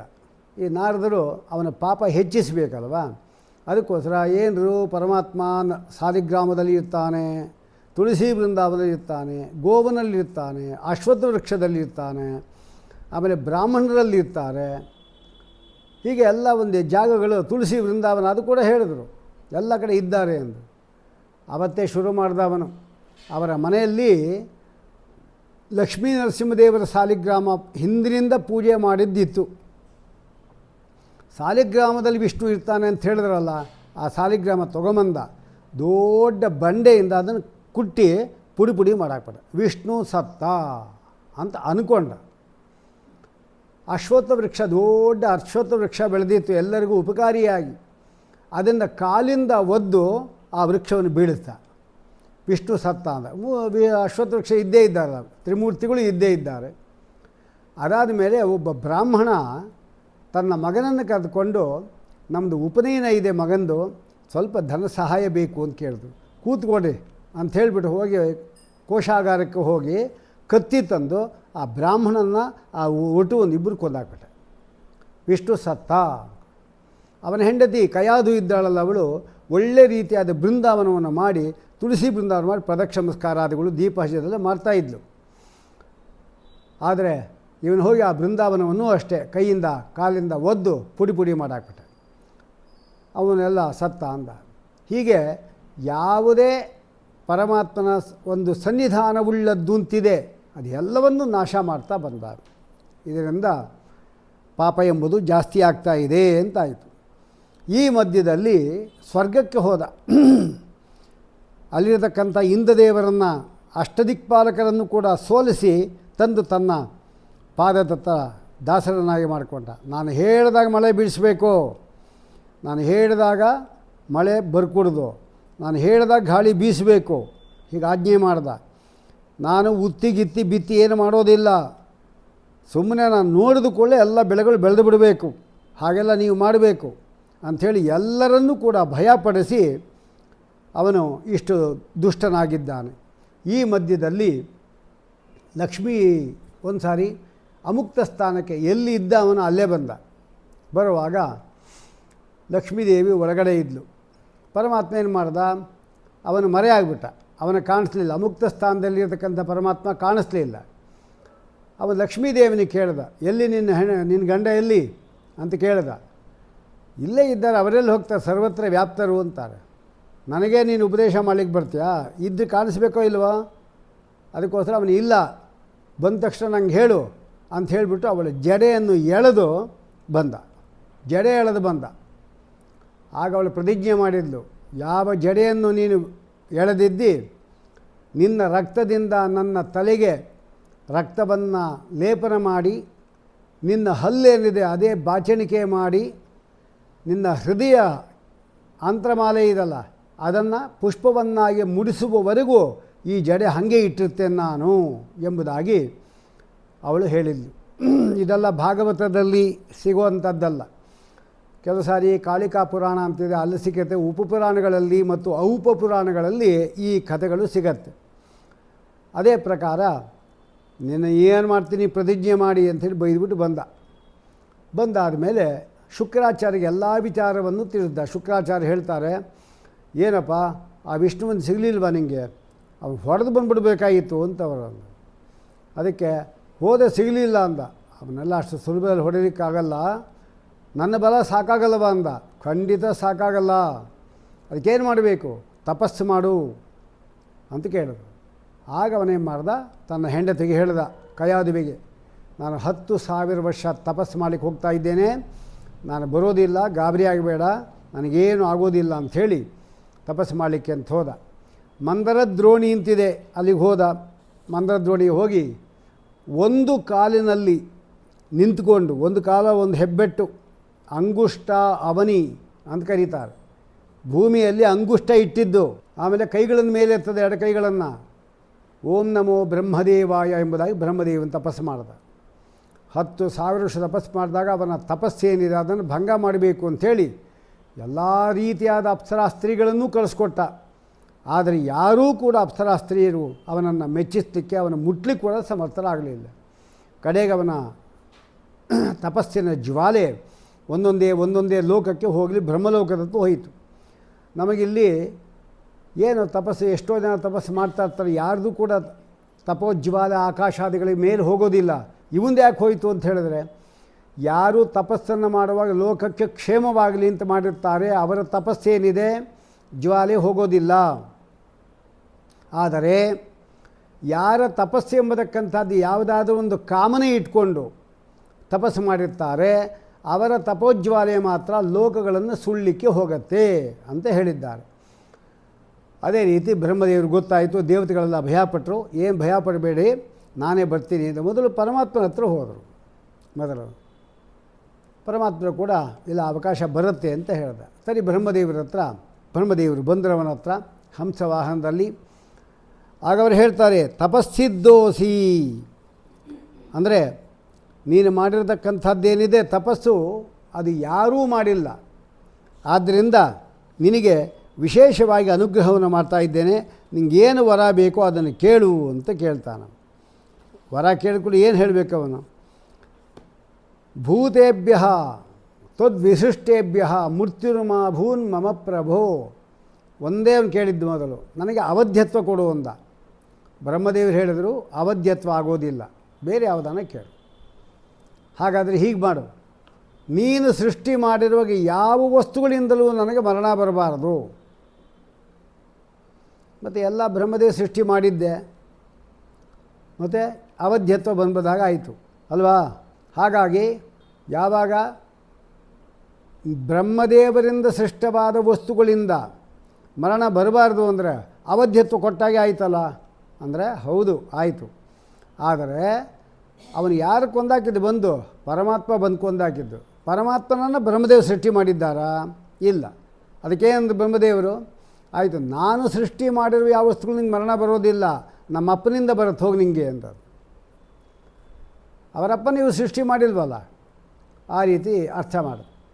ಆಮೇಲೆ ಭೂತೇಭ್ಯ ತ್ವದ್ವಿಶಿಷ್ಟೇಭ್ಯ ಮೃತ್ಯುರ್ಮಾಭೂನ್ ಮಮ ಪ್ರಭೋ, ನನಗಂಥ ವರವನ್ನು ಕೊಡು. ಅಲ್ಲದೆ ಇನ್ಯಾವುದು? ಇನ್ನು ಹೇಳ್ತಾನೆ, ಯದಿ ದಾಸ್ಯಸಿ ಅಭಿಮತಾನ್ ವರಾನ್, ನಾಂತಹ ಮನೆಯ ಒಳಗೆ ಆಗಲಿ, ನಾ ಬಹಿಹಿ ಹೊರಗೆ ಆಗಲಿ. ಮನೆ ಒಳಗೆ ಸಾಯಬಾರ್ದು, ಹೊರಗೆ ಸಾಯಬಾರ್ದು. ನಾವು ಮನೆ ಒಳಗೆ ಸಾಯೋದು, ಹೊರಗೆ ಸಾಯೋದು. ಇನ್ನು ಆಕಾಶದಲ್ಲಿ ಸಾಯ್ತೀವಿ ನಾವು.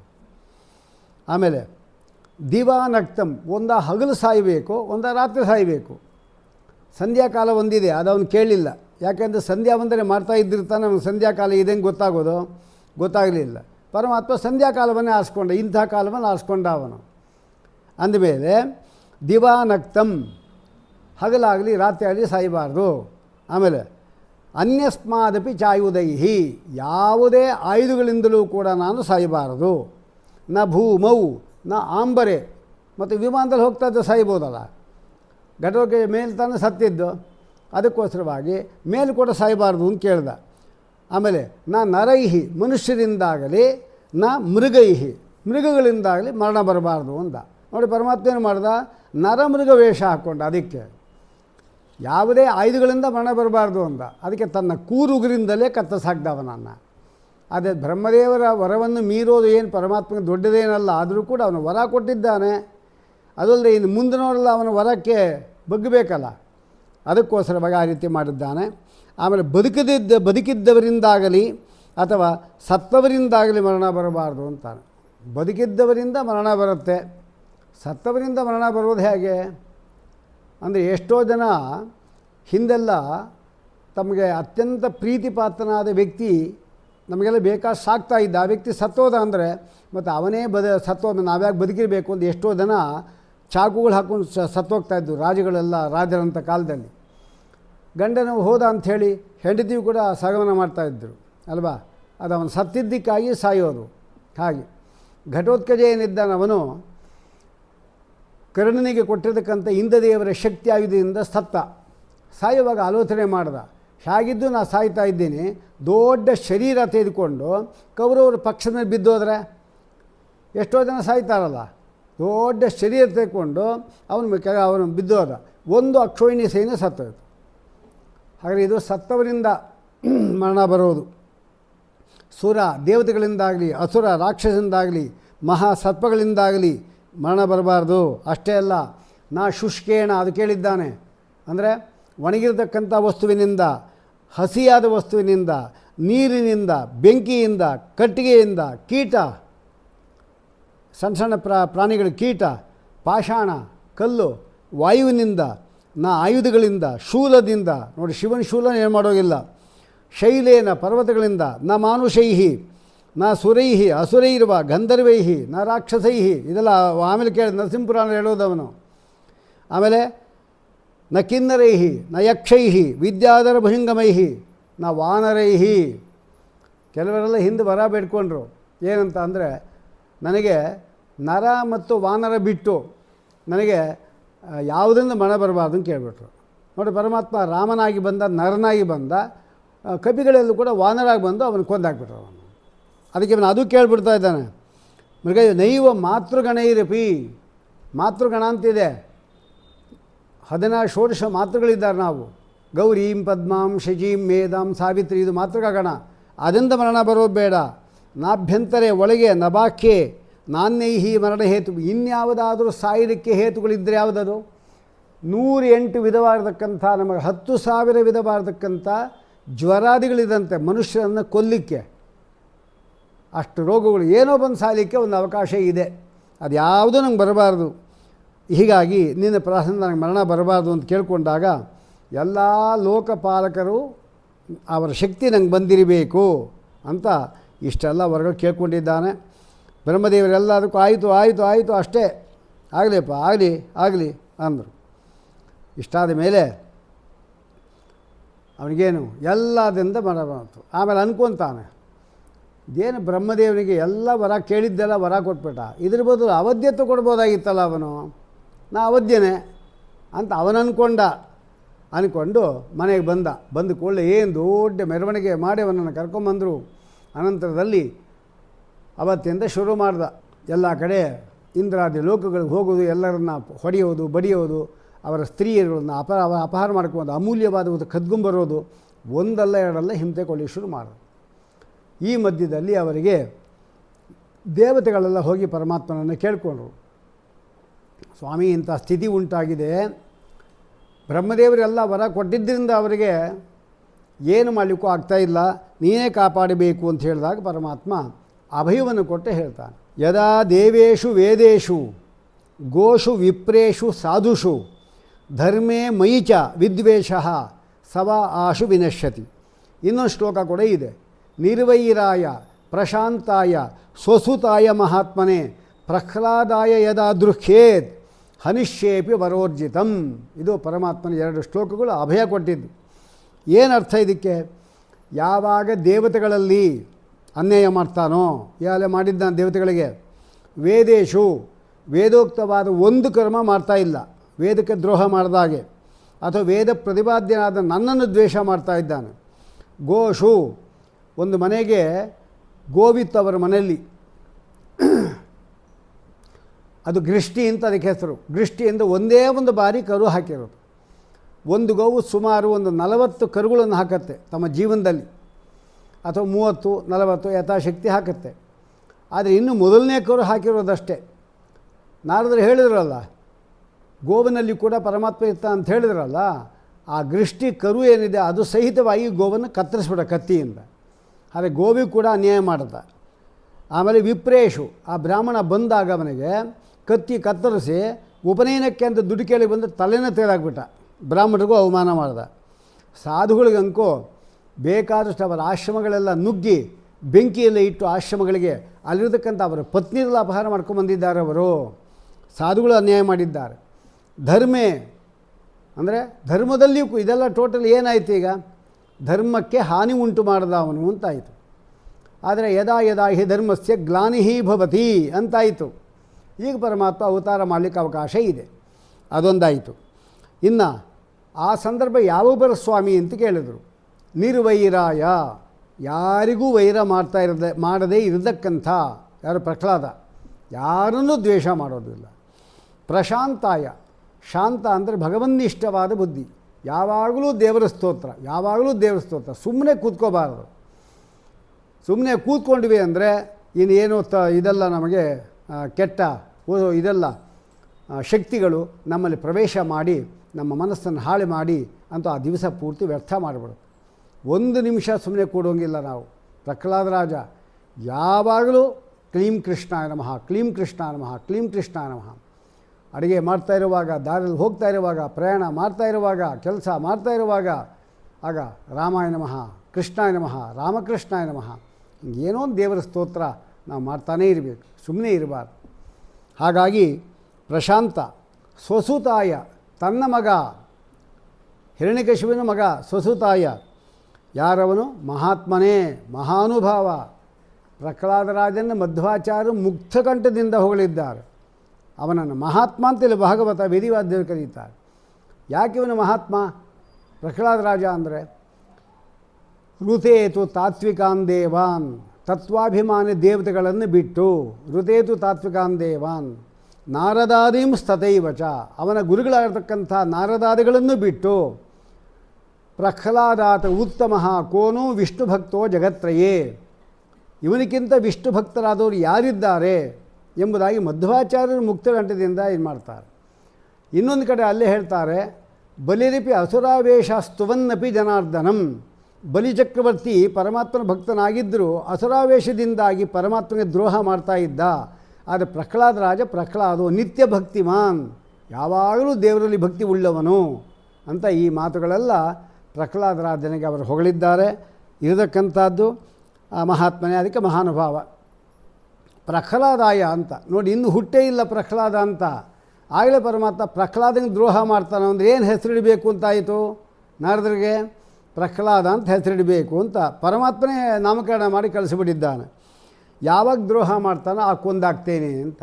ನಮಗೆ ಇಲ್ಲೊಂದು ಸಂದೇಹ ಬರುವ ಅವಕಾಶ ಇದೆ. ಯಾವತ್ತು ಹರಿಯನ್ನು ದ್ವೇಷ ಮಾಡಿದ ಮಾತ್ರಕ್ಕೆ ಅವನಿಗೇನು ಪರಮಾತ್ಮನ ಕೊಂದು ಹಾಕೋದಿಲ್ಲ. ಹರಿ ವಾಯುಗಳ ದ್ವೇಷ ಆಗಬೇಕು. ಯಾಕೆಂದರೆ ವಾಯುದೇವರು ನಮ್ಮ ದೇಹದಲ್ಲಿ ಇದ್ಕೊಂಡು ಕಣ್ಣು, ಕಿವಿ, ಮೂಗು, ನಾಲಿಗೆ, ಬಾಯಿ, ಸ್ಪರ್ಶ, ಪ್ರಾಣ, ಅಪಾನ, ವ್ಯಾನ, ಉದಾನ, ಸಮಾನ ಇಷ್ಟು ರೂಪಗಳಿಂದ ನಮಗೆ ಅನುಗ್ರಹ ಮಾಡ್ತಾ ಇರುವಾಗ ಅವರನ್ನು ದ್ವೇಷ ಮಾಡದೆ ನಮಗೆ ಏಟು ಬೀಳೋದು. ಹಾಗೆ ಹರಿವಾಯುಗಳ ದ್ವೇಷ ಆಗಬೇಕು. ಬರೀ ಹರಿದ್ವೇಷ ಆದರೆ ಆಗೋದಿಲ್ಲ. ಮತ್ತು ವಾಯುಗಳ ದ್ವೇಷ ಹೆಂಗಾಯಿತು ಅಂದರೆ ಪ್ರಹ್ಲಾದರಾಜನನ್ನು ಅವನ ದ್ರೋಹ ಮಾಡ್ದ ಅವನು ಅಂತ ಹೇಳಿದ್ರೆ, ಪ್ರಹ್ಲಾದರಾಜ ಅಂದರೆ ಯಾರವನು? ಹಿರಣ್ಯಕಶಿಪೋ ಪುತ್ರ ಪ್ರಹ್ಲಾದ ಭಗವತ್ಪ್ರಿಯ ವಾಯುನಾಚ ಸಮಾವಿಷ್ಟ. ವಾಯುದೇವರು ಪೂರ್ಣವಾಗಿ ಅವನಲ್ಲಿ ತುಂಬಿದ್ದಾರೆ. ಹಾಗೆ ಪ್ರಹ್ಲಾದರಾಜನ ದ್ರೋಹ ಮಾಡಿದರು ಅಂದರೆ ವಾಯುದೇವರಿಗೂ ದ್ರೋಹ ಮಾಡಿದಾಗೆ ಆಯಿತು. ಮತ್ತು ಈ ವಿಶೇಷಣ ಅವನಲ್ಲಿ ಬರಬೇಕಲ್ಲ ವಾಯುದೇವರಲ್ಲಿ, ಅದು ಬರುತ್ತೆ. ನಿರ್ವೈರಾಯ, ವಾಯುದೇವರು ಯಾರಲ್ಲೂ ದ್ವೇಷ ಮಾಡಲಿಕ್ಕೆ ಹೋಗೋದಿಲ್ಲ, ನಿರ್ವೈರರು. ಪ್ರಶಾಂತಾಯ, ಯಾವಾಗಲೂ ಭಗವನ್ನಿಷ್ಠವಾದ ಬುದ್ಧಿ, ದೇವರು ದೇವರು ದೇವರು ಅಷ್ಟೇ ಅವ್ರು ಕೇಳೋದು, ಭಕ್ತಿ ಭಕ್ತಿ. ಸ್ವಸುತಾಯಿ, ಇಲ್ಲಿ ಸ್ವ ಅಂದರೆ ಪರಮಾತ್ಮ, ಅವನ ಮಗನಾದ. ಮಹಾತ್ಮನೇ ಅಂದರೆ ಮಹತ್ತತ್ವಾಭಿಮಾನಿಯಾದವನು, ಬ್ರಹ್ಮದೇವ ವಾಯುದೇವ. ಯಾರವನು? ಪ್ರಹ್ಲಾದಾಯ, ಎಲ್ಲರನ್ನೂ ಕೂಡ ತನ್ನ ಇರುವಿಕೆಯಿಂದ ದೇಹದಲ್ಲಿ ಆನಂದ ಉಂಟು ಮಾಡುವವನು ಪ್ರಹ್ಲಾದ. ಅವನಿಗೆ ದ್ರೋಹ ಮಾಡ್ತಾನೋ ಆಗ ಅವನನ್ನು ಕೊಂದಾಕ್ತೇನೆ ಎಂಬುದಾಗಿ ಪರಮಾತ್ಮ ಹೇಳಿದ್ದಾನೆ. ಆ ಪ್ರಕಾರ ಅವನು ಎಲ್ಲರೂ ಕೂಡ ದೇವತೆಗಳು ಸಂತೋಷಪಟ್ಟು ಅಲ್ಲಿಂದ ಬಂದಿದ್ದಾರೆ. ಯಾವಾಗ ಪ್ರಹ್ಲಾದ ಹುಡ್ತಾನೆ ಅಂತ ಕಾಯ್ಕೊಂಡಿದ್ದಾರೆ. ಒಂದು ಸಾರಿ ಈ ಒಂದು ಸಂದರ್ಭದಲ್ಲಿ ನರಸಿಂಹ ಪುರಾಣ ಹೇಳೋದನ್ನು ನಾವು ಸರಿಯಾಗಿ ಅರ್ಥ ಮಾಡ್ಕೋಬೇಕು. ನರಸಿಂಹ ಪುರಾಣದಲ್ಲಿ ನಮಗೊಂದು ಪ್ರಶ್ನೆಗೆ ಉತ್ತರ ಕೂಡ ಸಿಗತ್ತೆ. ಈಗ ಮಣ್ಣು ಎಂಬುದಕ್ಕಂಥದ್ದೇನಿದೆ ಅದರಿಂದ ಮಾಡಿರತಕ್ಕಂಥ ಮಡಿಕೆ ಬಂಗಾರದ್ದಾಗತ್ತಾ? ಮಣ್ಣು ಬಂಗಾರದ್ದಾಗಿದ್ದರೆ ಮಡಿಕೆ ಬಂಗಾರದ್ದಾಗತ್ತೆ. ಇದು ಮಣ್ಣಾಗ್ಬಿಟ್ಟು ಬಂಗಾರ ಎಂಬತಕ್ಕಂಥದ್ದು ಮಡಿಕೆ ಆಗಬೇಕು ಅಂದರೆ ಆಗೋದಿಲ್ಲ. ಅದು ಹೇಗಾಗತ್ತೆ? ಹಾಗೆ ಹಿರಣ್ಯಕಶಿಪು ಮಹಾದುಷ್ಟ ಅಂತ ಹೇಳಿದ ಮೇಲೆ ಅವನಿಗಿಂತ ಬಂಗಾರದಂಥ ಮಗ ಹುಟ್ಟೋದು ಹೇಗೆ ಅಂತ ಪ್ರಶ್ನೆ ಬಂತು. ಅದಕ್ಕಾಗಿ ನರಸಿಂಹ ಪುರಾಣದಲ್ಲಿ ಈ ಮಾತನ್ನು ಹೇಳ್ತಾರೆ. ಈಗ ತಪಸ್ಸು ಮಾಡಿಕೊಂಡು ವರ ಪಡ್ಕೊಂಡು ಬಂದ. ಈಗ ಒಂದು ಸಾರಿ ಆಯ್ತಲ್ಲ, ಆ ಸಂದರ್ಭದಲ್ಲಿ ಅವ್ರಿಗೇನಾಯಿತು, ಶುಕ್ರಾಚಾರ್ಯ ಸಿಕ್ಕಿದ್ರು. ಏನಪ್ಪ ಎಲ್ಲ ವರ ಬೇಡ್ಕೊಂಬಂದ್ಯಾ ಅಂತ ಕೇಳಿದ್ರು. ಎಲ್ಲ ಕೇಳಿಬಿಟ್ಟಿದ್ದೇನೆ ಅಂತ. ಇಲ್ಲಿ ಏನೇ ಬೇಡದೆ ಹೇಳು. ಒಳಗೆ ಸಾಯಬಾರ್ದು, ಹೊರಗೆ ಸಾಯಬಾರ್ದು, ಬ್ರಹ್ಮನಿಂದ ಯಾವ ವಸ್ತು ಸೃಷ್ಟಿಯಾಗಿದೆ ಅದನ್ನು ಸಾಯಬಾರ್ದು, ಆಮೇಲೆ ಆಯುಧಗಳಿಂದ ಸಾಯಬಾರ್ದು, ಕಟ್ಟಿಗೆಯಿಂದ ಸಾಯಬಾರ್ದು, ಯಕ್ಷ ಎಲ್ಲ ಹೇಳಿದ್ದಷ್ಟು ಲಿಸ್ಟ್ ಕೊಟ್ಬಿಟ್ಟ. ಎಂಥ ಕೆಲಸ ಮಾಡಿದ್ವು. ಎಲ್ಲಿ ಸಾಯಬೇಕು ಎಂಬುದಾಗಿ ನೀನೇ ಹೇಳ್ಬಿಟ್ಟು ಬಂದು ಅಂದು. ಇದೇನು ಸ್ವಾಮಿ ಹೀಗಂತೀರಿ ಅಂತ ಕೇಳಿದ್ರೆ, ಕೇಳು ನೀನೇ ಹೇಳು. ಈಗ ಹೊರಗೆ ಸಾಯಬಾರ್ದು, ಒಳಗೆ ಸಾಯಬಾರ್ದು ಅಂದು. ಮಧ್ಯ ಹೊಸ್ತಿಲು ಅಂತಿದಲ್ಲ, ಅಲ್ಕೊಂದಾಗ್ತೇ ಬಿಡು, ಅಲ್ಕೊಂದಾಗ್ತಾನೆ ಬಿಡವನು. ನೋಡಿ ಹಾಗೆ ಆಯಿತು. ಒಳಗೆ ಸಾಯಬೇಡ, ಹೊರಗಡೆ ಮಧ್ಯ ಒಂದು ಜಾಗ ಇದಲ್ಲ ಹೊಸ್ತಿಲು, ಅದ್ರ ಬಿಟ್ಟಿಲ್ಲ ನೀನು. ಅದು ಹೇಳಬೇಕಾಯ್ತು ನೀನು. ಮನೆ ಒಳಗೆ, ಮನೆ ಹೊರಗೆ, ಮನೆ ಹೊಸ್ತಿಲಲ್ಲಿ ಅಂತ ಹೇಳಬೇಕಾಯ್ತು. ಹೇಳಿಲ್ಲ. ಒಂದು ನ್ಯೂನತೆ ಬಂತು. ಕೆಳಗೆ ಭೂಮಿಲಿ ಸಾಯಬಾರ್ದು, ಮೇಲೆ ಸಾಯಬಾರ್ದು ಅಂತ ಕೇಳಿದಿ. ಮಧ್ಯ ಒಂದು ಜಾಗ ಇದಲ್ಲ ಅಂತರ, ಅದನ್ನು ಕೇಳಿಲ್ಲ ನೀನು. ಆದ್ದರಿಂದ ಅದನ್ನು ಕೇಳಬೇಕು. ಹಾಗೆ ಯಾವ ಆಯುಧಗಳಿಂದ ಸಾಯಬಾರ್ದು ಅಂದರು. ಪರಮಾತ್ಮನ ಒಂದು ಉಗುರೇ ಸಾಕು ಎಲ್ಲನೂ ಕೊಂದು ಹಾಕಲಿಕ್ಕೆ. ಆದ್ದರಿಂದ ಅದನ್ನು ಕೇಳಿಲ್ಲ ನೀನು. ಉಗುರುಗಳಿಂದ ಕೇಳಿಲ್ಲ ನೀನು. ಕೇಳಿದ್ದವನೇನು? ಹಸಿಯಿಂದಾಗಲಿ ಬಿಸಿಯಿಂದಾಗಲಿ ಮರಣ ಬರಬಾರ್ದು ಅಂತ ಕೇಳಿದ್ದಾನೆ. ಹಸಿ ಬಿಸಿ ಯಾವುದು? ಹಸಿ ಅಲ್ಲದು ಬಿಸಿ ಅಲ್ಲದು ವಸ್ತು ಯಾವುದು? ಉಗುರೇ. ಹಸಿನ ಅದು ಬಿಸಿನ ಅಲ್ಲ ಅಲ್ವಾ? ಆದ್ದರಿಂದ ಅದನ್ನು ಕೇಳಿದ್ದೆ. ಅವನು ಊರಿಂದ ಕೊಂದಾಗ್ತಾನೆ ನೀನು ನೋಡು. ಆಮೇಲೆ ದಿನದಲ್ಲಿ ಸಾಯಬಾರ್ದು, ರಾತ್ರಿ ಸಾಯಬಾರ್ದು ಅಂದು. ಸಂಧ್ಯಾಕಾಲ ಅಂತ ಒಂದಿದಲ್ಲ, ಆದ್ದರಿಂದ ಪುನಃ ತಪಸ್ಸಿಗೆ ಹೋಗು ಅಂತ ಕಳಿಸಿದ್ರು ಅವರು. ಪುನಃ ಹೌದಾ ಅಂತ ಹೆಂಡತಿ ಹತ್ರ ಬಂದ. ನಾನು ತಿರ್ಗಾ ತಪಸ್ಸು ಹೋಗ್ತಾ ಇದ್ದೇನೆ, ಯಾಕೆಂದರೆ ಇನ್ನೂ ಕೆಲವು ಕೇಳಲಿಕ್ಕಿದೆ, ಮರ್ತೋಗಿತ್ತು, ಅದು ಕೇಳಲಿಕ್ಕಿದೆ ಅಂತ ಹೇಳ್ದ. ಮೊನ್ನೆ ತಾನೇ ಹೋಗಿ ಬಂದಿದ್ದೀರಲ್ರಿ, ತಿರ್ಗಾ ನಾನು ಒದ್ದಾಡಬೇಕಲ್ಲ, ಬೇಡ ಅಂತ. ಇಲ್ಲ, ಏನು ಇದು ಮಾಡ್ಕೋಬೇಡ, ನಾನು ಚೆನ್ನಾಗಿದ್ದು ತಾನೇ ನೀವೆಲ್ಲ ಪೂಜೆ ಪುರಸ್ಕಾರ ಎಲ್ಲ, ಅದು ಕೇಳ್ಕೊಂಬರ್ಬಿಡ್ತೇನೆ ಅಂತ ಹೋದ. ಬೇಗ ಬಂದ್ಬಿಡಿ ಅಂತ ಕಳಿಸ್ಕೊಟ್ಲು. ಹೊರಟ. ಪುನಃ ಅದೇ ಪ್ರದೇಶಕ್ಕೆ ಬಂದು ತಪಸ್ಸು ಕೂತ್ಕೊಂಡ. ಆಚಮನಾದಿಗಳು ಮಾಡಿ ತಪಸ್ಸು ಮಾಡಲಿಕ್ಕೆ ಅದು ಕೂತ್ಕೊಂಡ. ಅಷ್ಟರಲ್ಲಿ ಸರಿಯಾಗಿ ಅವನಿಗೆ ನಾರದರಿದ್ದಾರಲ್ಲ, ವಾಯುದೇವರು ಒಂದು ಮಾತು ಹೇಳಿದರು. ನಾರದರು ಅವರೇ ಹೇಳ್ತಾರೆ, ಅವನು ತಪಸ್ಸು ಮಾಡಲಿಕ್ಕೆ ಬಿಡ್ಕೂಡ್ದು ಹಂಗೆ ಮಾಡಿ ನೀನು ಅಂತ ನಾರದರಿಗೆ ವಾಯುದೇವರು ಹೇಳಿದರು. ಯಾಕೆ ಈ ಸರಿ ಅವನು ತಪಸ್ಸು ಮಾಡಿಬಿಟ್ಟು ವರ ಪಡ್ಕೊಂಡ ಅವನು ಅಂತ ಹೇಳಿದ್ರೆ ಅವನಿಗೆ ಗೆಲ್ಲಿಕ್ಕಾಗೋದಿಲ್ಲ ಅಂತ ಅಂದರೆ ಸಾಮಾನ್ಯ ದೃಷ್ಟಿಯಿಂದ ಅಷ್ಟೆ. ಅದಕ್ಕೇನು ಮಾಡಿದ್ರು, ಅವನು ತಪಸ್ಸು ಕೂತ್ಕೊಂಡು ಇನ್ನೇನು ತಪಸ್ಸು ಶುರು ಮಾಡಬೇಕಷ್ಟರಲ್ಲಿ 2 ಪಕ್ಷಿಗಳು ಬಂದವು. ಕಲವಿಂಕ ಅಂತ ಅದಕ್ಕೆ ಹೆಸರು ಪಕ್ಷಿಗಳಿಗೆ. ಆ ಕಲವಿಂಕ ಪಕ್ಷಿಗಳು ಬಂದುಬಿಟ್ಟು ಓಂ ನಮೋ ನಾರಾಯಣಾಯ, ಓಂ ನಮೋ ನಾರಾಯಣಾಯ, ಓಂ ನಮೋ ಶುರು ಮಾಡಿದವರು. ಅದು ಜಪ. ಇವನೇನು ಓಂ ನಮೋ ಬ್ರಹ್ಮದೇವ ಏನು ಶುರು ಮಾಡೇ ಇಲ್ಲ. ಆದರೆ ಓಂ ನಮೋ ನಾರಾಯಣ ಅಂತ ಶುರು ಆಗೋಯ್ತು. ಮಾಡ್ತಾನೇ ಇದೆ. ಭಾರಿ ಕೋಪ ಬಂತು ಅವನಿಗೆ. ಬಿಲ್ಲು ಬಾಣ ತೊಗೊಂಡು ಕೊಲ್ಲಬೇಕು ಅಂತಂದ. ಹೊಡೋಯ್ತು, ಹಾರೋದು. ಯಾಕೋ ಮನಸ್ಸು ಕೆಟ್ಟೋಯ್ತು ಅವನಿಗೆ. ಮೊದಲೇ ಅಪಶಕುನ ಉಂಟಾಯ್ತಲ್ಲ ಅಂತ ಹೇಳಿಬಿಟ್ಟು ವಾಪಸ್ ಬಂದ್ಬಿಟ್ಟ. ಇಲ್ಲಿ ಹೆಂಡತಿ ಇದ್ದಾಳೆ, 10,000 ವರ್ಷ ಬರಲ್ಲ ಅಂತ ಅವಳಿಗೆ ಹೇಳಿ ಹೋಗಿದ್ದ. ಆದರೆ ಹಿಂಗೆ ಹೋದನು ಸುಮ್ಮನೆ 1 ತಿಂಗಳಲ್ಲಿ ವಾಪಸ್ ಬಂದ್ಬಿಟ್ಟ. ಅವಳಿಗೇನು ನೆಲದ ಮೇಲೆ ಇಲ್ಲ ಅವಳು. ಆಗ ಅವಳು ಹೇಳ್ತಾಳೆ, ನಮ್ಮ ಯಜಮಾನರು ಬಂದಿದ್ದಾರೆ, ಕೆಲಸಗಾರ ಯಾರೂ ಕೂಡ ಇರೋದು ಬೇಡ, ಇನ್ನು ತಿರುಗಿ ಯಾವ ತಪಸ್ಸು ಹೋಗ್ತಾರೋ ಗೊತ್ತಾಗೋದಿಲ್ಲ, ಅವ್ರ ಸೇವೆ ಚೆನ್ನಾಗಿ ನಾನು ಮಾಡಿಬಿಡ್ತೀನಿ, ನೀವೆಲ್ಲ ರಜೆ ತೊಗೊಂಬಿಡಿ ಅಂತ ಎಲ್ಲರಿಗೂ ರಜೆ ಕಳಿಸ್ಬಿಟ್ಲು. ಸೇವಕರು ಯಾರೂ ಇಲ್ಲ, ಇವಳೊಬ್ಬಳೇ ಇರೋದು. ಯಾಕೆ ಎಲ್ಲನೂ ಕಳಿಸ್ಬಿಟ್ಟು ಅಂತ, ನಿಮ್ಮ ಸೇವೆ ಮಾಡಲಿಕ್ಕೆ ಅವಕಾಶ ಸಿಗಲ್ಲ, ಅದಕ್ಕೋಸ್ಕರ ಬನ್ನಿರಿ ಅಂತ ಹೇಳಿದ್ಲು. ಮತ್ತು ಯಾಕೆ ಬಂದ್ರಿ ಅಂತ ಕೇಳಿದ್ರು, ಇಷ್ಟು ಬೇಗ ಯಾಕೆ ಬಂದ್ರಿ ಅಂತ.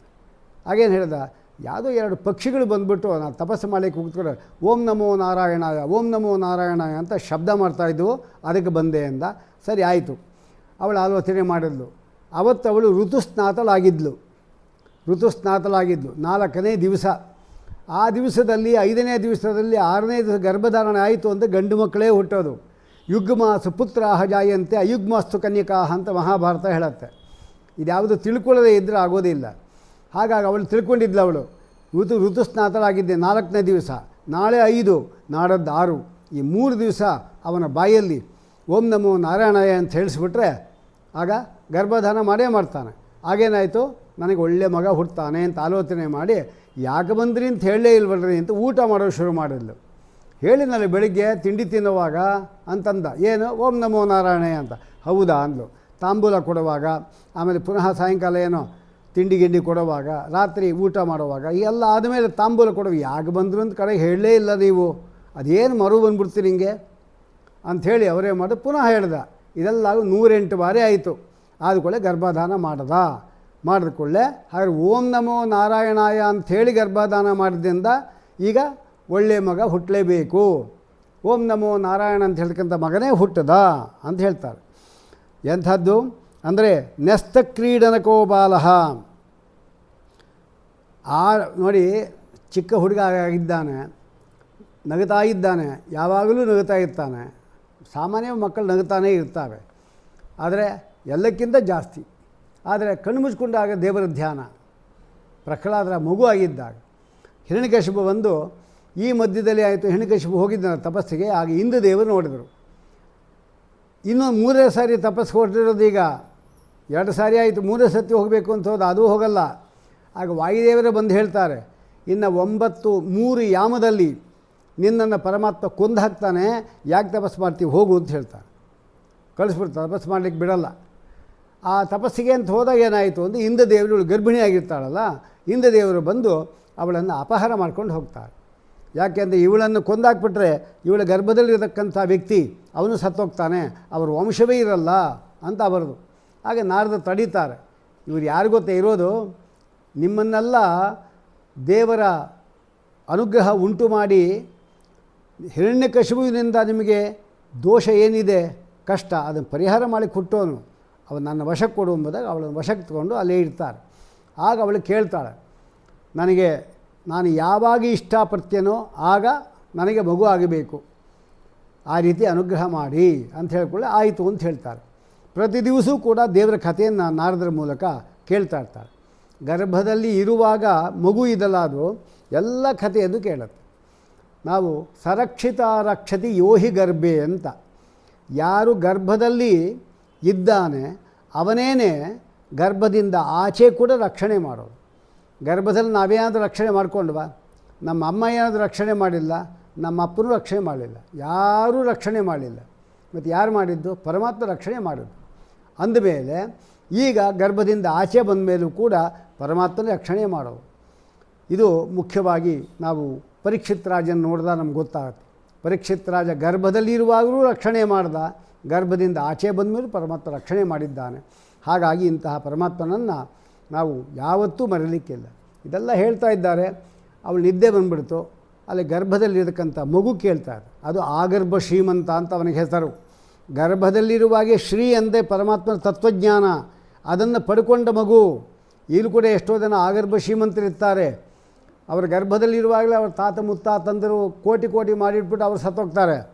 ಇವನು ತಿನ್ನೋದು ಅಷ್ಟೇ ಕೆಲಸ ಅಂಥವರು. ಅದಲ್ಲ, ಇಲ್ಲಿ ಗರ್ಭದಲ್ಲಿರುವಾಗಲೇ ತತ್ವಜ್ಞಾನ ಉಂಟು ಮಾಡಿದವರು. ಪರೀಕ್ಷಿತ್ ರಾಜನೂ ಅಷ್ಟೇ, ಉತ್ತರೆಯ ಗರ್ಭದಲ್ಲಿ ಇರುವಾಗಲೇ ಪರಮಾತ್ಮ ದರ್ಶನ ಕೊಟ್ಟಿದ್ದಾನೆ ಒಂದು ಹೆಬ್ಬೆಟ್ಟು ಗಾತ್ರದಲ್ಲಿ. ಆಮೇಲೆ ಇವರಿಬ್ಬರೂ ಕೂಡ ಯಾರು ಆಗರ್ಭ ಶ್ರೀಮಂತರು. ಹಾಗಾಗಿ ಎಲ್ಲ ತತ್ವಗಳನ್ನು ಕೇಳಿದ. ಆಮೇಲೆ ಅವರಿಗೆ ನಿದ್ದೆ ಬಂದುಬಿಡ್ತಾಯಿತ್ತು. ಇವನೇ ಎಲ್ಲ ಕೇಳ್ತಾರೆ. ನೋಡಿ, ಯಾರೂ ಅವನಿಗೆ ಪಾಠ ಹೇಳ್ಕೊಳ್ಳಿಲ್ಲ. ಷಂಡಾಮರ್ಕರೇ ಪಾಠ ಹೇಳ್ಕೊಟ್ರು ಅವರು. ಅವ್ರು ಹೇಳ್ಕೊಟ್ಟಿದ್ದೇ ಬೇರೆ, ಇದು ಇರೋದೇ ಬೇರೆ. ಅದು ನಿಜವಾದ ಗುರು ಯಾರು? ಗುರುಗಳು ಹೇಳಿದ್ದು ಹೇಳು ಅಂತ ಹೇಳ್ತಾನೆ. ಅದಕ್ಕೆ ಗುರುಗಳು ಹೇಳಿದ್ದೇ ನಾ ಹೇಳಿದ್ದು ಅಂತ. ಯಾರು ಗುರುಗಳು ಅವನಿಗೆ? ನಾರದರು ಗುರುಗಳು, ನ್ಯಾಯವಾಗಿ ನೋಡಿದ್ರೆ. ಆದ್ದರಿಂದ ಅದನ್ನು ಹೇಳಿದ್ದಾರೆ. ಅದೇ ಪ್ರಕಾರ ಅವನಿಗೆ ಆ ಮಗುವಿಗೆ ಏನು ಹೆಸರೇ ಇಡಬೇಕು. ಮಗು ಹುಟ್ಟಿದು, ಹೆಸರೇ ಇಡಬೇಕು. ಆಗ ನೀವೇ ಹೆಸರಿಡಿ ಅಂತ ಹೇಳಿದಾಗ ಪರಮಾತ್ಮ ಹೇಳಿಬಿಟ್ಟಿದ್ದಲ್ಲ, ಪ್ರಹ್ಲಾದ ಯದಾ ದುಃಖೇತ್ ಅಂತ. ನೋಡಿ, ಯಾವಾಗಲೂ ನಗುತ್ತಾ ಇದ್ದೇನೆ, ಎಲ್ಲರನ್ನು ಆನಂದಪಡಿಸ್ತಾನೆ. ಪ್ರಕರ್ಷೇಣ ಆಹ್ಲಾದ ಇತಿ ಪ್ರಹ್ಲಾದ ಅಂತ ಹೆಸರಿಡೋಣ ಅಂತ ಪ್ರಹ್ಲಾದ ಅಂತ ಹೆಸರು ಇಟ್ಟಿದ್ದಾರೆ. ಅವನು ಅವತ್ತಿಂದ ನೆಸ್ತ ಕ್ರೀಡನಕೋ ಬಾಲಃ, ಆಟದ ವಸ್ತುಗಳೇ ಬೇಕಾಗಿಲ್ಲ ಅವನಿಗೆ, ಯಾವಾಗಲೂ ದೇವರ ಧ್ಯಾನ ಮಾಡ್ತಾ ಕೂತಿರ್ತಾನೆ. ನೋಡಿ, ಇಷ್ಟೆಲ್ಲ ಮಾಡಿದ್ದಕ್ಕಾಗಿ ರಾಘವೇಂದ್ರ ತೀರ್ಥರು ಈಗ ಎಂಥ ವೈಭವ ನೋಡಿ. ಆ ಪ್ರಹ್ಲಾದರಾದನೇ ರಾಘವೇಂದ್ರ ತೀರ್ಥರು, ಆ ರಾಘವೇಂದ್ರ ತೀರ್ಥರೇ ವ್ಯಾಸರಾಜರು, ಆ ವ್ಯಾಸರಾಜರೇ ಬಾಕ್ಲಿಕರಾಜರು, ಆ ಬಾಕ್ಲಿಕರಾಜರೇ ಪ್ರಹ್ಲಾದರಾಜರು. ಅದೇ ಪ್ರಹ್ಲಾದರಾಜನಲ್ಲಿ ನರಸಿಂಹದೇವರು ಅವನ ತಲೆ ಮೇಲೆ ಪೂರ್ಣವಾಗಿ ಆ ಅಭಯಹಸ್ತವನ್ನು ಇಟ್ಟಿದ್ದಾರೆ. ಅದಕ್ಕೆ ಶ್ರೀ ರಾಘವೇಂದ್ರೋ ಹರಿಪಾದ ಕಂಜ ನಿಷೇವಣಾತ್ ಲಬ್ಧ ಸಮಸ್ತ ಸಂಪತ್. ಇಲ್ಲಿ ಹರಿಸೇವಾ ಅಂತ ಹೇಳಿದ್ರೆ ನರಸಿಂಹದೇವರ ಸೇವೆ. ಶ್ರೀ ರಾಘವೇಂದ್ರೋ ಹರಿಪಾದ ಕಂಜ, ಹರಿ ಎಂದು ನರಸಿಂಹದೇವರು, ನರಸಿಂಹದೇವರ ಪಾದದಲ್ಲಿ ಭಕ್ತಿ ಮಾಡಿದ್ದಕ್ಕಾಗಿ ಸಮಸ್ತ ಸಂಪತ್ತು ಬಂತು. ಎಷ್ಟು? 30,67,20,000 ವರ್ಷ ರಾಜ್ಯಭಾರ. ಯಾರಿಗೆ? ಪ್ರಹ್ಲಾದರಾಜನಿಗೆ. ಒಂದು ಮನ್ವಂತರ ಅಂದರೆ 30,67,20,000 ವರ್ಷ ರಾಜ್ಯಭಾರ, ಸಮಸ್ತ ಸಂಪತ್ತು ಅವನು ಬಂತು. ಬಾಕ್ಲಿಕ ರಾಜ್ಯರಾಗ ಬಾಕ್ಲಿಕ ದೇಶಕ್ಕೆ ಆಧಿಪತ್ಯ ಬಂತು. ವ್ಯಾಸರಾಜರಾಗಿದ್ದಾಗ 6 ಜನ ರಾಜರುಗಳಿಗೆ ರಾಜಗುರುವಾಗಿ ಮೆರೆದವರು. ಅದು ಶ್ರೀ ರಾಘವೇಂದ್ರ ಅಂದರೆ ಇಲ್ಲಿ ವ್ಯಾಸರಾಜರು. ಹರಿಪಾದ ಅಂದರೆ ಕೃಷ್ಣ ಪರಮಾತ್ಮನ ಸೇವೆಯಿಂದಾಗಿ ಸಮಸ್ತ ಸಂಪತ್ತು ಬಂತು. ರಾಘವೇಂದ್ರ ತೀರ್ಥರಿಗೆ ಹರಿ ಅಂದರೆ ಶ್ರೀರಾಮಚಂದ್ರ ದೇವರು, ಅವರನ್ನು ಉಪಾಸನೆ ಮಾಡಿ ಸಮಸ್ತ ಈಗಿನ ವೈಭವಗಳೆಲ್ಲ ಪರಮಾತ್ಮಂದು. ಅವರಿಗೆ ಜಾಸ್ತಿ ಆಗೋಗ್ಬಿಟ್ಟು ಭಕ್ತರಿಗೆಲ್ಲ ಕೊಡ್ತಾ ಇದ್ದಾರೆ ಅಂದರೆ ಅದು ಎಷ್ಟು ಪುಣ್ಯ ಮಾಡಿದ್ರಾಗತ್ತೆ. ಇದೆಲ್ಲ ಇಲ್ಲಿ ನೋಡಿದ್ರೆ ಗೊತ್ತಾಗುತ್ತೆ, ಏನು ಹಿಂದೆ ಪುಣ್ಯ ಮಾಡಿದ್ರಿ ಇವರು ಅಂದರೆ ಈಗ ಗೊತ್ತಾಗುತ್ತೆ ನಮಗೆ. ಕೃಷ್ಣ ಗ್ರಹ ಗೃಹೀತಾತ್ಮ, ಕೃಷ್ಣ ಎಂಬ ಗ್ರಹ ಅವರು ಹೊಡೆದಿತ್ತಂತೆ. ಯಾವಾಗಲೂ ಕೃಷ್ಣ ಪರಮಾತ್ಮಂದು. ಆಸೀನಃ, ಕೂತಿರುವಾಗ, ಓಡಾಡುವಾಗ, ತಿನ್ನುವಾಗ, ಪ್ರತಿಬಂದ್, ಕುಡಿಯುವಾಗ, ಮಾತಾಡುವಾಗ ಗೋವಿಂದಂದೇ ಚಿಂತೆ.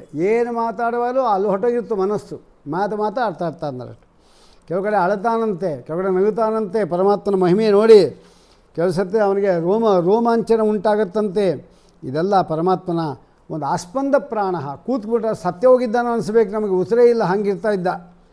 ಹಾವು ಸರ್ಪ ಗಿಪ್ಪ ಯಾವುದು ಮಹಿಮೆ ಅದು ಗೊತ್ತಾಗ್ತಾ ಇದ್ದಿಲ್ಲ. ಇಂತಹ ಒಂದು ಪರಮಾತ್ಮ ಅವನಿಗೆ ಅನುಗ್ರಹ ಮಾಡಿದ್ದಾರೆ. ಇವನಲ್ಲಿ ದ್ವೇಷವನ್ನು ಮಾಡಿದ ಹಿರಣ್ಯಕಶಿಪು. ಯಾಕೆ ಅಂದರೆ ಪೌರೋಹಿತ್ಯಕ್ಕೋಸ್ಕರ ಪೌರೋಹಿತ್ಯರು ಇಬ್ಬರಿದ್ದರು, ಷಂಡ ಮತ್ತು ಅಮರ್ಕ ಅಂತ. ಶುಕ್ರಾಚಾರ್ಯರು ತಪಸ್ಸಿಗೆ ಹೋಗಿದ್ದರು, ಅವರ ಶಿಷ್ಯರು ಇದ್ದಾರೀಗ. ಅವರ ಹತ್ರ ಪಾಠ ಕಳಿಸ್ಕೊಡ್ತಾ. ಅವ್ರ ಪಾಠಕ್ಕೆ ಹೋದಾಗ ಏನು ಮಾಡಿದ್ರು? ಏನೇನೋ ತತ್ವಗಳೆಲ್ಲ ಹೇಳಿಕೊಟ್ರು. ಆದರೆ ಅದು ಯಾವುದೂ ಅವನಿಗೆ ಇಷ್ಟ ಆಗಲಿಲ್ಲ.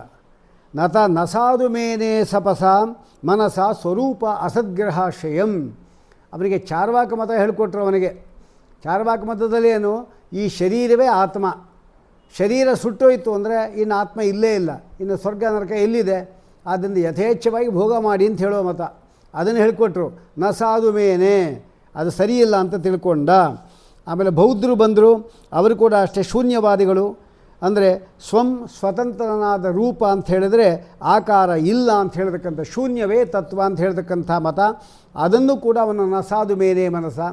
ವಿಜಯಧ್ವಜ ತೀರ್ಥರು 21 ಮತಗಳನ್ನು ಕೂಡ ಅಲ್ಲಿ ವ್ಯಾಖ್ಯಾನದಲ್ಲಿ ಬರೆದಿದ್ದಾರೆ ಇದಕ್ಕೆ. ಸಾಂಖ್ಯರು ಅವು ನಿರೀಶ್ವರವಾದಿಗಳು, ಪ್ರಕೃತಿಯಿಂದಲೇ ಜಗತ್ತು ನಡೆಯುತ್ತೆ, ಇನ್ಯಾವುದು ದೇವರು ಬೇಡೇ ಬೇಡ ಅಂತ ಹೇಳೋರು. ಆದರೆ ತಸ್ಯವ ಪ್ರಶಾಸನೆ ಗಾರ್ಗಿ ನರುತೆ ತ್ವತ್ಕ್ರಿಯತೆ ಇತ್ಯಾದಿ ಶ್ರುತಿಗಳಿಗೆ ವಿರೋಧ ಬರುವುದರಿಂದ ಹಾಲು ಮೊಸರು ಆಗುತ್ತೆ ಹೌದು, ಆದರೆ ಹಾಲಿಗೆ ಮೊಸರು ಹಾಕ್ಲಿಕ್ಕೆ ಒಬ್ಬ ಜೀವ ಬೇಡವಾ, ವ್ಯಕ್ತಿ ಬೇಡವಾ? ಮತ್ತು ಪ್ರಕೃತಿ ಏನು ಮಾಡುತ್ತೆ? ಅದಕ್ಕೆ ಪರಮಾತ್ಮ ಬೇಕು ಅಂತ ಹೇಳ್ತಾರೆ. ಹೀಗೆ ಜೈನರು ಅವರು ಸಪ್ತಭಂಗಿವಾದಿಗಳು, ಹೀಗೆ ಪ್ರತಿಯೊಂದು ವ್ಯಕ್ತಿಗಳು ಕೂಡ ಬಂದರು. ಯಾರಿಗೂ ಕೂಡ ಆ ಪರಮಾತ್ಮನ ತತ್ವವನ್ನು ಹೇಳಲಿಕ್ಕೆ ಆಗಲಿಲ್ಲ. ಹಾಗಾಗಿ ಅದ್ಯಾವುದೋ ಅವನಿಗೆ ಇಷ್ಟ ಆಗಲಿಲ್ಲ. ಕಡೆಗೆ ಒಂದು ಸಾರಿ ಒಂದು ವರ್ಷ ಆಯಿತು, ಮಗನ ನೋಡಬೇಕು ಅಂತ ಆಯಿತು, ಏನು ಕಲ್ತಿದ್ದಾನೆ ಅಂತ ತಿಳ್ಕೋಬೇಕು ಅಂತ. ಅಷ್ಟರಲ್ಲಿ ಕರೆಸಿದ್ರು, ತೊಡೆ ಮೇಲೆ ಕೂಸ್ಕೊಂಡ. ನೋಡಪ್ಪ, ಏನು ಓದಿದ್ದಿ ನೀನು, ಅದನ್ನು ಒಂದು ಸ್ವಲ್ಪ ಹೇಳಪ್ಪ ನೋಡೋಣ ಅಂತ ಅಂದರು ಅವರು. ಅದು ಹೇಳಿದ ಕೂಡಲೇ ಆ ಮಾತನ್ನು ಕೇಳಿ ಅವನು ಹೇಳ್ತಾನೆ, ಹಿತ್ವಾತ್ಮಪಾತಂ ಗೃಹಮಂದಕೂಪಂ ವನಂಗತೋ ಯದ್ಧರಿಮಾಶ್ರಯೇತ. ನಮ್ಮನ್ನೇ ನಾಶ ಮಾಡತಕ್ಕಂಥ ಈ ಸಂಸಾರವನ್ನು ಬಿಟ್ಟು ಕಾಡಿಗೆ ಹೋಗಿ ಅಲ್ಲಿ ನರಸಿಂಹದೇವರನ್ನು ಉಪಾಸನೆ ಮಾಡೋದೇ ಮನುಷ್ಯನ ನಿಜವಾದ ಒಂದು ಜನ್ಮಕ್ಕೆ ಸಾರ್ಥಕ್ಯ ಅಂತಾನೆ.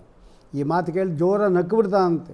ಏನಿದು, ಯಾರು ನಿಮ್ಗೆ ಹೇಳ್ಕೊಟ್ಟಿದ್ದು ಇದಲ್ಲ, ಇದಾ ನೀವು ಹೇಳ್ಕೊಟ್ಟಿದ್ದು ಅಂತ ಅವರನ್ನು ಬೈದ. ಸ್ವಾಮಿ ನಾವಿದಲ್ಲ, ನಾವು ಹೇಳ್ಕೊಟ್ಟಿಲ್ಲ, ಅವಂದೇ ಮಾತಿದು ಅಂದರು. ಆಮೇಲೆ ಕಡೆಗೆ ಆಯಿತು, ಸರಿಯಾಗಿ ಆ ದೇವತೆಗಳೆಲ್ಲ ಬುದ್ಧಿ ಕೆಡಿಸಬೇಕು ಅಂಥೇಳಿ ಮಾಡಿರೋ ಉಪಾಯ, ಕರ್ಕೊಂಡೋಗಿ ಸರಿಯಾಗಿ ಪಾಠ ಹೇಳ್ಕೊಡಿ ಅಂದ.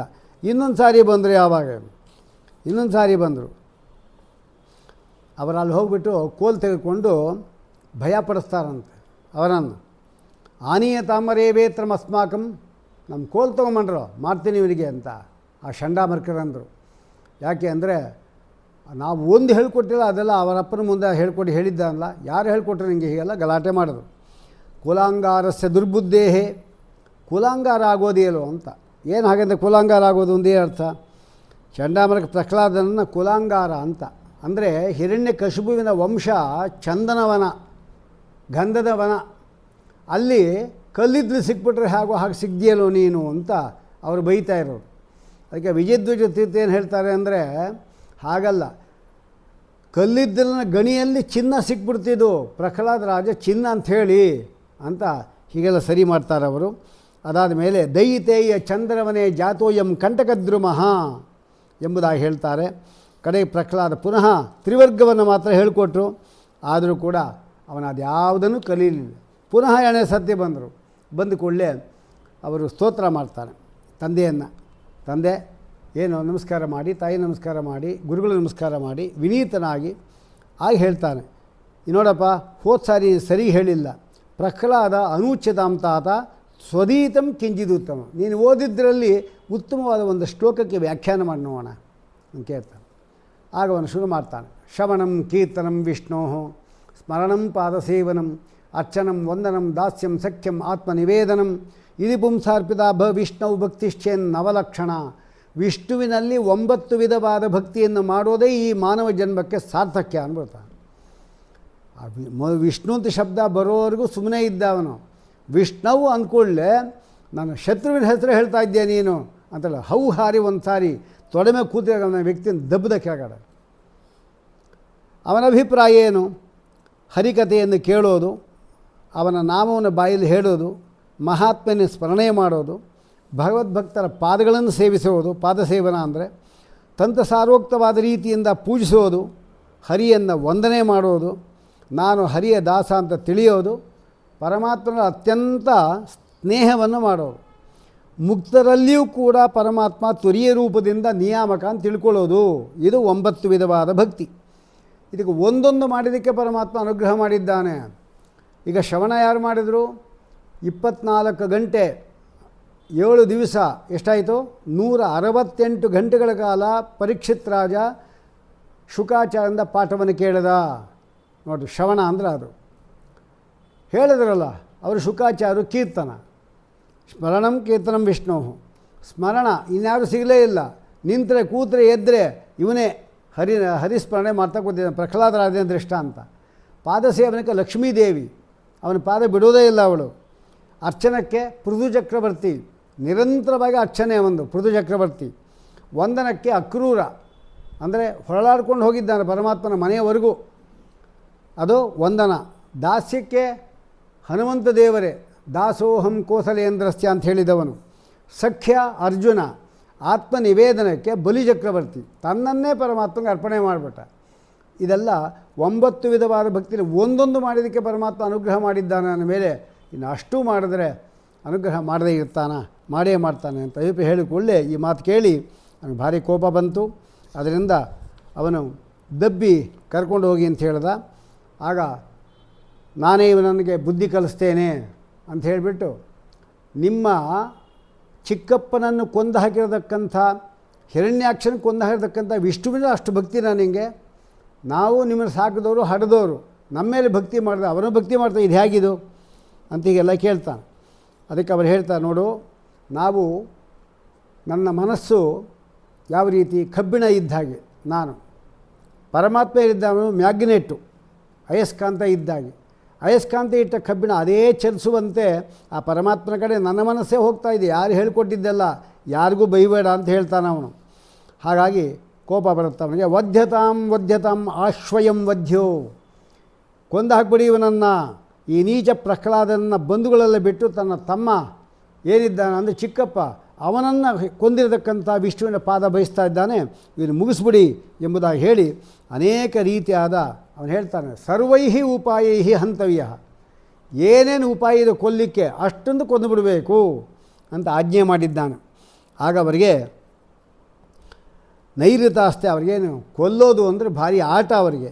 ತಕ್ಷಣ ಅವರೇ ಮಾಡಿದ್ರು, ಕೊಲ್ಲಿಕ್ಕೆ ಉಪಾಯ ಮಾಡಿದ್ರು. ಮೊದಲು ಏನು ಮಾಡಿದ್ರು, ಅಷ್ಟ ದಿಗ್ಗಜಗಳಿಂದ 8 ದಿಗ್ಗಜಗಳಿತ್ತಲ್ಲ ಅದರಿಂದ ತುಳಿಸಿದರು, ಅದು ವ್ಯರ್ಥ ಆಯಿತು. ಭಯಂಕರವಾದ ಸರ್ಪಗಳಿಂದ ಕಚ್ಚಿದರು, ಹಾವುಗಳ ಹಲ್ಲುಗಳು ಮುರಿದೋದವು, ಇವರಿಗೇನಾಗಲಿಲ್ಲ. ಶೇನೆಯಾಗಿವೆ ಮೊದಲಾದಕ್ಕಂಥ ಮಾರಣ ಹೋಮಗಳು, ಅದರಿಂದ ಕೊಲ್ಲಿಸ್ಲಿಕ್ಕೆ ಉದ್ಯುಕ್ತರಾದ. ಆದರೆ ನರಸಿಂಹ ಭಕ್ತನಿಗೆ ಯಾವ ಮಾಟ ಮದ್ದು ಏನು ಮಾಡುತ್ತೆ. ಆದರೆ ಆ ಬೆಟ್ಟದ ಮೇಲಿಂದ ದಬ್ಬದ ಕೆಳಗಡೆ ಅದು ಆ ಬಿದ್ದ ಭೂಮಿ ಹಾಸಿಗೆ ಆಗೋಯ್ತಂತೆ, ಹೂವಿನ ಹಾಸಿಗೆ, ಏನೂ ಆಗಲಿಲ್ಲ ಅವನಿಗೆ. ಸಿಡಿಲು ಗುಡುಗುಗಳು ಮಾಯಿಗಳನ್ನು ಸೃಷ್ಟಿ ಮಾಡಿದರಂತೆ, ಆ ಹೊರಗೆ ಬಾರದಂತೆ ಗುಂಡಿಯಲ್ಲಿ ಹಾಕಿ ಮುಚ್ಚಿಬಿಟ್ಟ ಕುತ್ತಿಗೆಯವರೆಗೂ. ಭೂವರಾಹನ ಅನುಗ್ರಹ ಇತ್ತು, ಭೂದೇವಿ ಊಟ ಮಾಡಿಸಿಲ್ಲಂತೆ. ತಿನ್ನುವ ಆಹಾರಗಳೆಲ್ಲ ವಿಷಮಿಶ್ರಣ ಮಾಡಿದಂತೆ. ಆದರೆ ಎಲ್ಲ ವಿಷವನ್ನೂ ಕೂಡ ನಾರದರು ವಾಯುದೇವರ ಅನುಗ್ರಹದಿಂದ ವಿಷವೆಲ್ಲ ಜೀರ್ಣ ಮಾಡಿಕೊಂಡಿದ್ದಾನೆ. ಕಾಲುಕೂಟಾದಿ ವಿಷಗಳನ್ನು ತಿನ್ನಿಸಿದಂತೆ.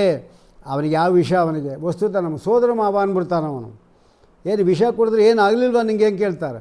ನಮ್ಮ ಸೋದರ ಮಾವನ ಕಂಡ್ರೆ ನಂಗ್ಯಾಕೆ ಭಯ ಅಂತ. ನಿಂಗ್ಯಾಕೆ ಸೋದರ ಮಾವ ವಿಷ ಅಂದರೆ, ಸಮುದ್ರ ಮಥಕಾಲ ಲಕ್ಷ್ಮೀದೇವಿ ಬಂದಳು, ಆಮೇಲೆ ವಿಷ ಬಂತು.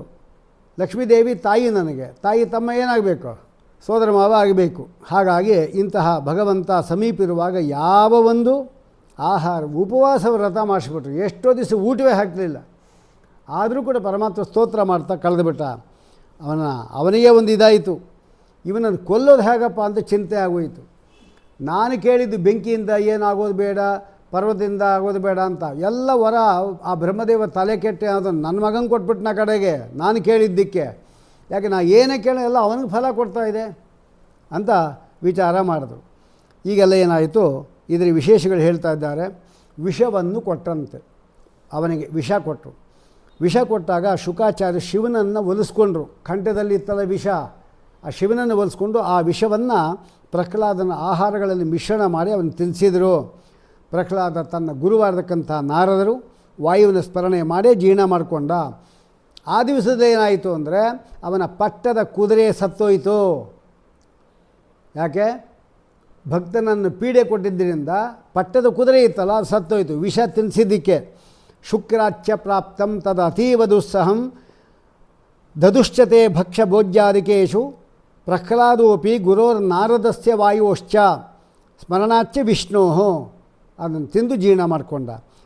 ದಿನೇಚ ತಸ್ಮಿನ್ ದೈತ್ಯವರ್ಯಸ್ಯ ಚಾಶ್ವಂ ಮೃತಂ. ಯಾಕೆ, ಭಕ್ತಸ್ಯ ಪೀಡನೇನ ಅಂದರು. ಆನೆಯನ್ನು ಕರ್ಕೊಂಬಂದರು, ಆನೆಯಿಂದ ತುಳಿಸಿದರು.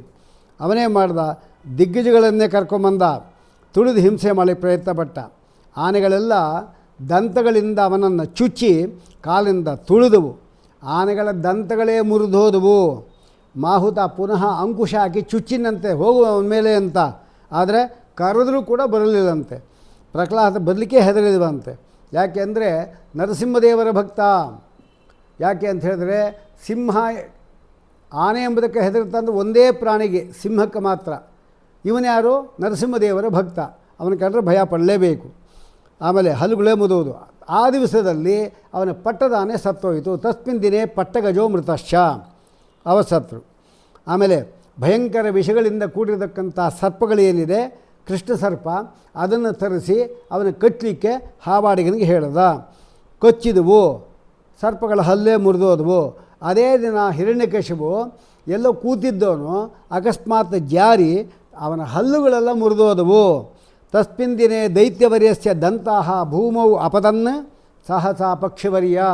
ಇದು ಗರುಡ ಪುರಾಣ ಬ್ರಹ್ಮಕಾಂಡದಲ್ಲಿ ಹೇಳ್ತಾರೆ. ಪರ್ವತದ ಮೇಲೆ, ಯಾವುದು ಪರ್ವತ ಅದು, ಸಿಂಹಾಚಲ ಅಂತಿದೆ. ಈಗಲೂ ಕೂಡ ಆಂಧ್ರ ಪ್ರದೇಶದಲ್ಲಿ ಆ ಪರ್ವತಕ್ಕೆ ಮೇಲೆ ಹತ್ತಿಸಿದರು. ಅವನನ್ನು ದಬ್ಬಿದರು. ಮೇಲಿಂದ ದಬ್ಬಿದ ಕೂಡಲೇ ಅವನ ದೇವರ ಧ್ಯಾನ ಮಾಡಿಕೊಂಡ. ಒಂದು ಪುರಾಣ ಹೇಳುತ್ತೆ, ಮೇಲಿಂದ ಬಿದ್ದಾಗ ವರಾಹ ನರಸಿಂಹ ರೂಪದಿಂದ ಬಂದು ಪರಮಾತ್ಮ ಅವನನ್ನು ಕೈ ಹಿಡ್ಕೊಂಡು ರಕ್ಷಣೆ ಮಾಡ್ದ ಅಂತ. ಅದೇ ಈ ಪರ್ವತ, ಸಿಂಹಾಚಲ ಪರ್ವತ.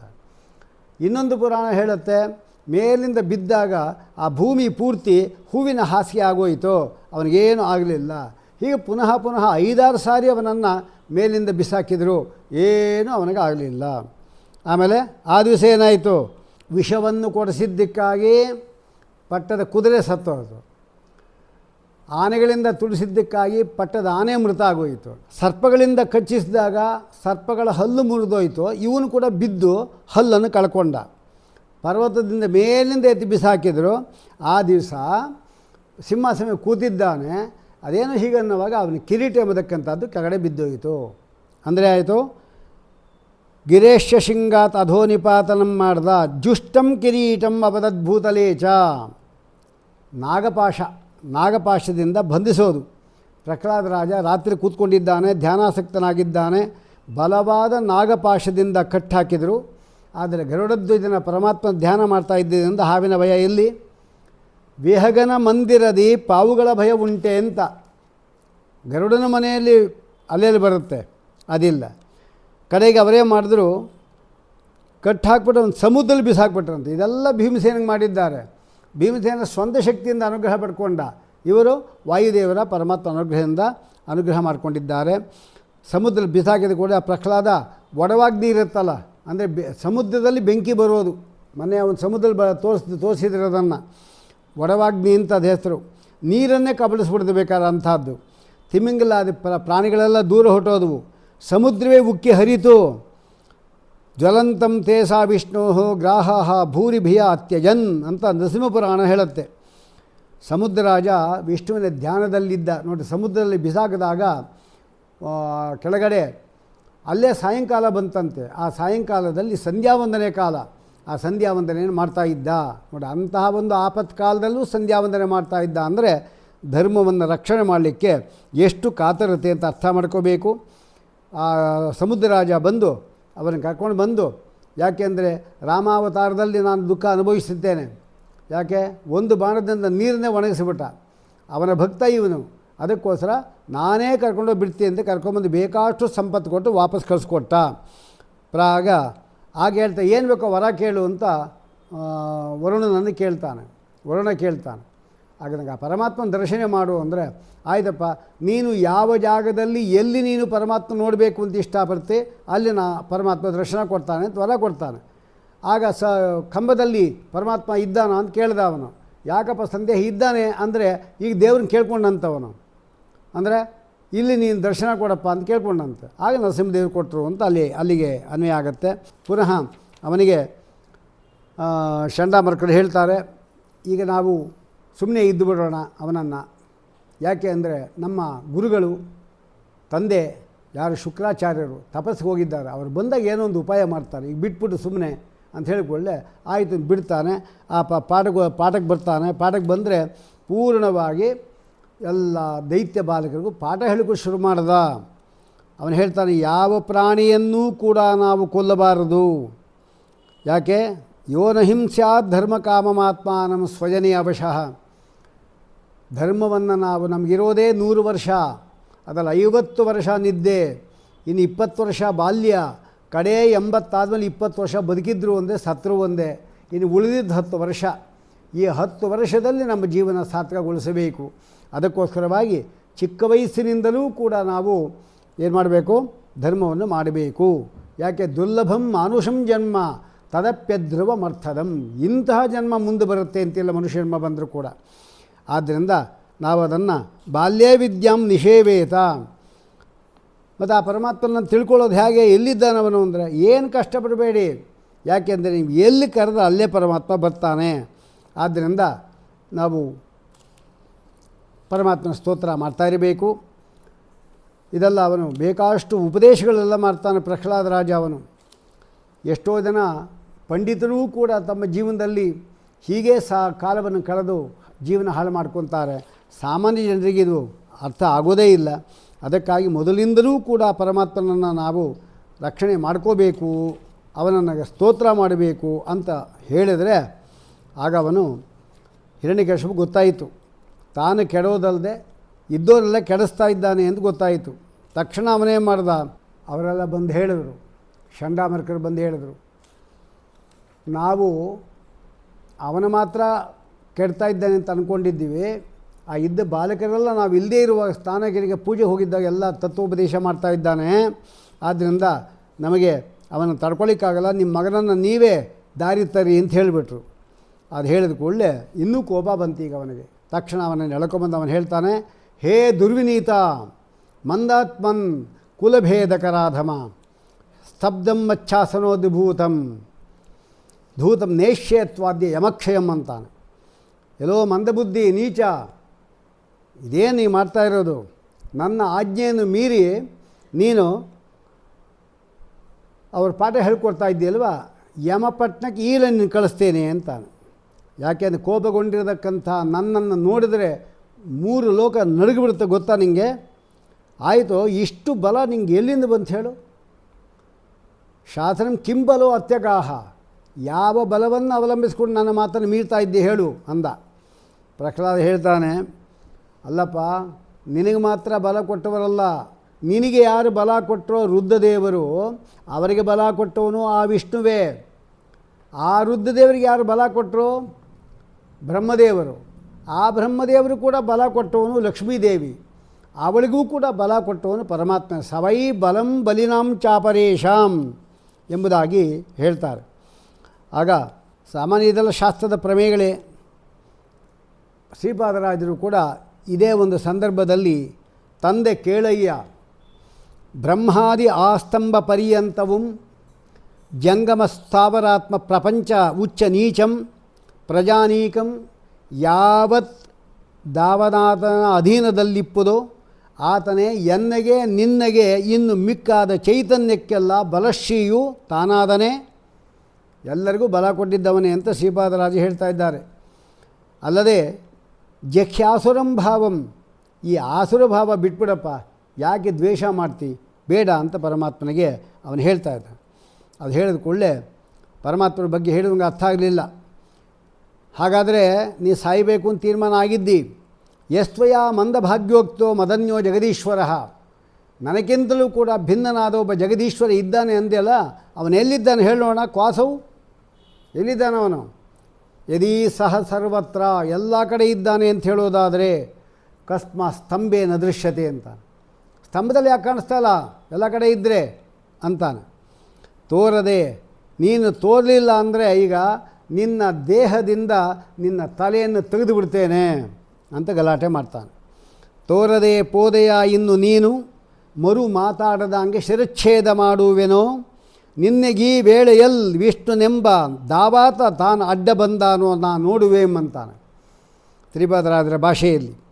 ಆಗ ಅವನು ನನಗಿಂತ ಇದ್ದೇ ಇದ್ದಾನೆ ಪರಮಾತ್ಮ, ಎಲ್ಲ ಕಡೆ ಇದ್ದಾನಪ್ಪ, ಎಲ್ಲ ರಕ್ಷಣೆ ಮಾಡೋದು ಅವನೇ ಅಂತ ಹೇಳ್ತಾನೆ. ಆದರೂ ಕೂಡ ಅವನು ಕೇಳೋದಿಲ್ಲ. ಅಷ್ಟು ಹೇಳಿದ ಕೂಡಲೇ ಕಂಬದಲ್ಲಿ ಇದ್ದಾನಂದರೆ ಖಂಡಿತ ಇದ್ದಾನೆ, ಸರ್ವತ್ರ ವ್ಯಾಪ್ತನ ಪರಮಾತ್ಮ ಕಂಬದಲ್ಲಿ ಇಲ್ವಾ, ಇದ್ದೇ ಇದ್ದ ಅಂತಾನೆ. ಖಡ್ಗಂ ಪ್ರಗಕ್ಕೆ ಉತ್ಪದಿತೋ, ಕತ್ಕಿ ಇಟ್ಕೊಂಡು ಸಿಂಹಾಸನದ ಎದ್ದು ಸಂಭಂ ಸ್ತತಾಡ ಅತಿಬಲಹ ಸ್ವಮುಷ್ಟಿನ, ಮುಷ್ಟಿಯಿಂದ ಒಂದು ಕಂಬಕ್ಕೆ ಗುದ್ದುತ್ತಾನೆ. ಇಲ್ಲಿ ಮುಷ್ಟಿಯಿಂದ ಹೊಟ್ಟಿದ್ದೋ, ಕಟ್ಟಿಗೆಯಿಂದ ಹೊಟ್ಟಿದ್ದೋ, ಕತ್ತಿಯಿಂದ ಹೊಡೆದಿದ್ದೋ, ಕಾಲಿಂದ ಒದ್ದಿದ್ದೋ. ಯದಾನ ಸಿಂಹಾಕೃತರಾವಿಸಿ ಅವರಾಸಿತ್ ಪದಾಹತ ಅಂತಂತಿದೆ, ಕಾಲಿಂದ ಒದ್ದ ಅಂತಿದೆ. ಇನ್ನೊಂದು ಕಡೆ ನೋಡಿದ್ರೆ ಕೈಯಿಂದ ಹೊಡೆದ ಅಂತ ಇಲ್ಲಿದೆ. ಶ್ರೀಪಾದರಾದರೂ ಅದೇ ರೀತಿ ಮುಷ್ಟಿಯಿಂದ ಪೆಟ್ಟಿರ್ತನು ಅಂತಾನೆ. ಮತ್ತು ಯಾವುದು ನಡೆದಿದ್ದು ಅಂದರೆ ಹೊಡೆಯುವಾಗ ಶತ್ರುವನ್ನು ಕಾಲಿಂದಲೂ ಒದಿತಾನೆ, ಕೈಯಿಂದಲೂ ಹೊಡಿತಾನೆ, ಆಯುಧ ಇದ್ದ ಅದರಿಂದಲೂ ಹೊಡಿತಾನೆ ಅಂತ ಇಟ್ಕೋಬೇಕು. ಅಷ್ಟರಲ್ಲಿ ಆ ವೇಳೆ ಸತ್ಯಂ ವಿಧಾತು ನಿಜಭೃತ್ಯ ಭಾಷಿತಂ ವ್ಯಾಪ್ತಿಂಚ ಭೂತೇಶು ಅಖಿಲೇಶು ಚಾತ್ಮನಃ ಅದೃಶ್ಯತ ಅತ್ಯದ್ಭುತ ರೂಪಮುದ್ವಹನ್ ಸ್ತಂಭೆ ಸಭಾಯಂ ನಮೃಗಂ ನ ಮಾನುಷಂ. ಪ್ರಹ್ಲಾದರಾಜನಿದ್ದಾನಲ್ಲ, ಕಂಬದಲ್ಲಿ ಇದ್ದಾನ ಅಂದರೆ ಖಂಡಿತ ಇದ್ದಾನೆ ಅಂತ ಏನು ಮಾತು ಹೇಳಿದ್ದಾನೆ, ಆ ಮಾತನ್ನು ಸತ್ಯ ಮಾಡಲಿಕ್ಕೋಸ್ಕರವಾಗಿ ಆ ನರಸಿಂಹದೇವರು ಮನುಷ್ಯನೂ ಅಲ್ಲದ, ಆಮೇಲೆ ಸಿಂಹವೂ ಅಲ್ಲದ ನರಮೃಗಾಕೃತಿ ವೇಷದಲ್ಲಿ ಪರಮಾತ್ಮ ಅಲ್ಲಿ ಕಂಬದಲ್ಲಿ ಕಾಣಿಸ್ಕೊಂಡಿದ್ದಾನೆ. ಹೇಗಿದೆ ರೂಪ ಒಂದೊಂದು.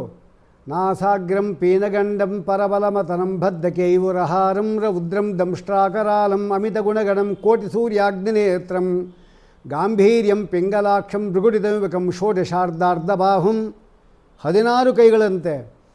ವಂದೇ ಭೀಮಾಟ್ಟಹಾಸಂ ತ್ರಿಭುವನ ವಿಜಯ ಪಾತು ಮಾಂ ನಾರಸಿಂಹ. ಚಟ ಚಟ ಚಟ ದೂರಂ ಮೋಹಯನ್ ಭ್ರಾಮಯಾರಿನ್ ಕಡಿ ಕಡಿ ಕಡಿಗಾಯಂ ಜ್ವಾರಯ ಸ್ಫೋಟಯಸ್ವ. ಜಹಿ ಜಹಿ ಜಹಿ ವೇಗಂ ಶಾತ್ರವಂ ದಾನಬಂಧಂ ದಹದ ನರಸಿಂಹಾಸಕ್ಯ ವೀರ್ಯಾಯಿತಂ ಮೇ. ಕುರು ಕುರು ಕರುಣಾಂ ತೇ ಸಾಂಕುರಾಂ ದೈತ್ಯಭೂತೆ ದಿಶ ದಿಶ ವಿಶದಾಂ ಮೇ ಶಾಶ್ವತಿಂ ದೇವದೃಷ್ಟಿಂ. ಜಯ ಜಯ ಜಯ ಮೂರ್ತೆ ನಾರ್ಥ ಜಯದವ್ಯಪಕ್ಷಂ ದಹದ ನರಸಿಂಹಾಸಕ್ಯ ವೀರಾಹಿತಂ ಮೇ. ಪಾಂತೋಸ್ಮಾಂ ಪ್ರಭೂತವೈರಿಬಲವನ್ಮಾತಂಗಮಾದ್ಯದ್ಘಟಾ ಕುಂಭೋಚ್ಚಾದಿ ವಿಪಾಟನಾದಿಕಪಟು ಪ್ರತ್ಯೇಕ ವಜ್ರಾಯುತಾಃ ಶ್ರೀಮತ್ಕಂಠೀರವಾಸ್ಯ ಪ್ರತತಸನಕರಾಧಾರಿತ ರಾತಿದೂರ ಪ್ರಧ್ವಸ್ತಧ್ವಾಂತಶಾಂತ ಪ್ರವಿತದ ಮನಸಾ ಭಾವಿತ ನಾಕವೃಂದೈಃ. ಎಲ್ಲರೂ ಕೂಡ ನರಸಿಂಹದೇವರು ಸ್ತೋತ್ರ ಮಾಡಿದವರು. ನರಸಿಂಹೋಕಿಲಾಜ್ಞಾನಮಥದ್ವಾಂತ ದಿವಾಕರ ಜೇತ್ಯಮಿತ ಸಜ್ಞಾನ ಸುಖಶಕ್ತಿ ವಯೋನಿಧಿ. ಅಷ್ಟೊಂದು ರೂಪ ಪರಮಾತ್ಮಂದು ದರ್ಶನ ಕೊಡ್ತಾ ಇದ್ದಾನೆ. ವಿಜಯದಾಸರು ಹೇಳ್ತಾರೆ, ಲಟಲಟ ಲಟಲಟ ಲಟಕಟ ಶಿವನಜಾಂಡಕಟ ಪಟ ಪಟ ಪಟ ಪುಟತ್ಕಡದೆ ಬಿಚ್ಚುತ್ತಿರಲು ಪುಟ ಪುಟ ಪುಟ ನೆಗೆದು ಚೀರಿ ಹಾರುತ್ತಾ ಪಲ್ ಕಟಕಟ ಕಡಿಯುತ್ತಾ ರೋಷದಿಂದ ಮಿಟಿ ಮಿಟಿ ಮಿಟನೆ ರಕ್ತಾಕ್ಷೇಲಿ ನೋಡಿ ತಡಿಕ್ಕೋಟಿ ಊರ್ಬಡಿಗ ಆರ್ಭಟವಾಗಿರಲು ಕುಟಿಲ ರಹಿತ ವ್ಯಕ್ತ ವಿಜಯ ವಿಠಲ ಶಕ್ತ ಬೊಬ್ಬರಿಯೇ ವೀರಧ್ವನಿಯಿಂದ ತನಿಗಿಡಿ ಹಬ್ಬಿ ಮುಂಜೋಣಿ ಉರಿ ಹೊಗೆರೆದ್ದು ಮತ್ತೆ ಉಬ್ಬಸ ರವಿಗಾಗೆ. ಆ ಹೊಗೆಯಿಂದ ಸೂರ್ಯನಿಗೆ ಉಬ್ಬಸ ಬಂದ್ಬಿಡ್ತಂತೆ. ಅಬ್ಜ ನಡುಗುತ್ತಿರೆ ಬ್ರಹ್ಮದೇವ ನಡುಗ್ತಾ ಇದ್ದಾರಂತೆ. ನಿಬ್ಬರ ತರುಗಿರಿ ಜರ್ಜರಿಸಿದಳು ಒಬ್ಬರಿಗೆ ವಶವಲ್ಲದ ನಮ್ಮ ವಿಜಯ ವಿಠಲೆ ಇಬ್ಬರಿಗಾಗಿ ಪೊರಮೊಟ್ಟ. ಒಬ್ಬನೇ ಅಲ್ಲ ಎರಡಾಗಿ ಬಂದ ಅಂತ ಸಿಂಹನ ಆಮೇಲೆ ನರವಾಗಿ ಬಂದಿದ್ದಾನೆ. ಎಲ್ಲ ಸ್ತೋತ್ರಗಳನ್ನು ಮಾಡ್ತಾ ಇದ್ದಾರೆ. ಆ ಸಂದರ್ಭದಲ್ಲಿ ಅವನ ರೂಪ ನೋಡಿ ಯುದ್ಧ ನಡೀತು ಹಿರಣ್ಯಕಶಿಪಿಗೆ ಅವನಿಗೆ. ಎಲ್ಲರೂ ಕೂಡ ಆ ರೂಪ ನೋಡಿ ಓಡಿ ಹೋದರು. ಪರಮಾತ್ಮ ಏನು ಮಾಡ್ದ, ಅವನನ್ನು ಹಿಡಿದ. ಕರಾಲದಂಷ್ಟ್ರಂ ಕೋರೆ ಹಲ್ಲುಗಳು, ಕರವಾಲ ಚಂಚಲಂ ನಾಲಿಗೆ ಎಂಬುದು ಕತ್ತಿಯಂತೆ ಚೂಪಾಗಿರತಕ್ಕಂಥದ್ದು. ಸ್ತಬ್ಧ ಊರ್ಧ್ವಕರಣಂ ನಿಮಿರಿ ನಿಂತಿದೆ. ಗಿರಿಕಂದರಾದ್ಭುತ ವ್ಯಾತ್ಯಾಸ್ಯನಾಸಂ ಮೂಗು ಮತ್ತು ಬಾಯಿ ದೊಡ್ಡ ಗುಹೆ ಇದ್ದಾಗಿದ್ದಂಥ ನರಸಿಂಹದೇವರದು. ಅಷ್ಟು ದೊಡ್ಡ ರೂಪವನ್ನು ಹಾಕೊಂಡ್ಬಂದಿದ್ದಾನೆ. ಇಲ್ಲಿ ಶತಾಯುಧೈಹಿ ಅಂತ ಹೇಳ್ತಾರೆ. ಅಂದರೆ ಶತೈಹಿ ನಖಾಯುಧೈಹಿ, ನಖವೇ ಆಯುಧ, ಬೇರೆ ಆಯುಧ ಇಲ್ಲ. ಅದರಿಂದ ಅವನನ್ನು ಹಿಡಿದು ಯಾವ ರೀತಿ ಒಂದು ಸರ್ಪವನ್ನು ಗರುಡ ಹಿಡಿದು ಅದನ್ನು ಸೀಳುವಂತೆ ತೊಡೆ ಮೇಲೆ ಹಾಕ್ಕೊಂಡು ಬಂದು ಹೊಸ್ತಲ ಮೇಲೆ ಕೂತು ಅವನ ಕೂರು ಉಗುರದಿಂದ ಅವನನ್ನು ಬಗೆದು ಹಾಕಿದ್ದಾನೆ. ಅದೇನು ದೊಡ್ಡ ವಿಚಿತ್ರವಲ್ಲ, ಎಲ್ಲರೂ ನೋಡ್ತಾ ಇದ್ದಾರೆ. ದ್ವಾರ್ಯೂರ ವಾಪಾತ್ಮ ದದಾರ ಲೀಲೆಯ ನಕೈಹಿ ಅಂತ ಹೇಳ್ತಾರೆ. ಹೀಗೆ ಮಾಡಿ ಕೊಂದು ಹಾಕಿದ್ದಾರೆ. ಅಷ್ಟು ಗಲಾಟೆ ಮಾಡ್ತಾ ಇದ್ದಾನೆ, ಒಂದು ಕ್ಷಣದಲ್ಲಿ ಸತ್ತು ಬಿದ್ದಿದ್ದಾನೆ. ಅಂತಹ ನರಸಿಂಹದೇವರ ಅವನ ಅನಿಷ್ಟ ಪರಿಹಾರ ಮಾಡಿ ಪ್ರಹ್ಲಾದರಾಜೇರಿದ್ದಾನೆ ಅವನ ಅಭಯಹಸ್ತವನ್ನು ತಲೆ ಮೇಲೆ ಇಟ್ಟು, ಇನ್ನು ಮೇಲೆ ಯಾವ ಭಯವೂ ಇಲ್ಲ ನಿನಗೆ, ಆರಾಮಾಗಿ ನೀ ರಾಜ್ಯಭಾರ ಮಾಡಬಹುದು ಎಂಬುದಾಗಿ ಪರಮಾತ್ಮ ಹೇಳಿದ್ದಾನೆ. ನರಸಿಂಹದೇವರ ಸ್ತೋತ್ರ ಮಾಡಲೇದ್ದವರೇ ಇಲ್ಲ. ಪ್ರತಿಯೊಬ್ಬರೂ ನರಸಿಂಹದೇವರನ್ನು ಸ್ತೋತ್ರ ಮಾಡಿದವರು. ಯಾಕೆಂದರೆ ನರಸಿಂಹಾದಿಕಮನ್ಯಚ್ಚ ದುರಿತಾದಿ ಪ್ರಶಾಂತಿ, ನಮ್ಮ ಅನಿಷ್ಟ ಪರಿಹಾರ ಆಗಿ ನರಸಿಂಹದೇವರೇ ಬೇಕು. ಈಗಾಗಲೇ ನಾವು ಶ್ರೀನಿವಾಸ ದೇವರ ಕಥೆಯನ್ನು ನಾವು ಕೇಳಿದ್ವಿ. ಅದು ಇಷ್ಟ ಪ್ರಾಪ್ತಿಗೋಸ್ಕರವಾಗಿ, ಇದು ಅನಿಷ್ಟ ಪರಿಹಾರಕ್ಕೋಸ್ಕರವಾಗಿ. ಅದು ಎರಡು ಕೂಡ ಒಂದೇ ಮಾಸದಲ್ಲೇ ಬರುತ್ತೆ ನೋಡಿ, ಅದೇ ವಿಶೇಷ. ಅಂತಹ ನರಸಿಂಹದೇವರು ಮತ್ತು ಶ್ರೀನಿವಾಸ ದೇವರು ಈ ಒಂದು ಕಮಲಾಂಕುಶ ಒಂದು ಚಾನೆಲ್ ಇದೆ, ಅದರ ಮೂಲಕ ಈ ನರಸಿಂಹದೇವರ ಚರಿತ್ರೆಯನ್ನು ಯಾರ್ಯಾರು ಕೇಳ್ತಾ ಇದ್ದವರು ಎಲ್ಲರಿಗೂ ಕೂಡ ಅನಿಷ್ಟ ಪರಿಹಾರ ಇಷ್ಟ ಪ್ರಾಪ್ತಿ ಆಗಲಿ ಎಂಬುದಾಗಿ ಹೇಳಿ ಇದನ್ನು ಮುಗಿಸ್ತಾ ಇದ್ದೇವೆ. ನರಸಿಂಹದೇವರಿಗೆ ಅರ್ಪಣೆ ಮಾಡ್ತಾ ಇದ್ದೇವೆ. ಕೃಷ್ಣಾರ್ಪಣಮಸ್ತು. ಸರ್ವೇ ಜನಾಃ ಸುಖಿನೋ ಭವಂತು. ಸಮಸ್ತನ್ಮಂಗಳಾನಿ ಭವಂತು.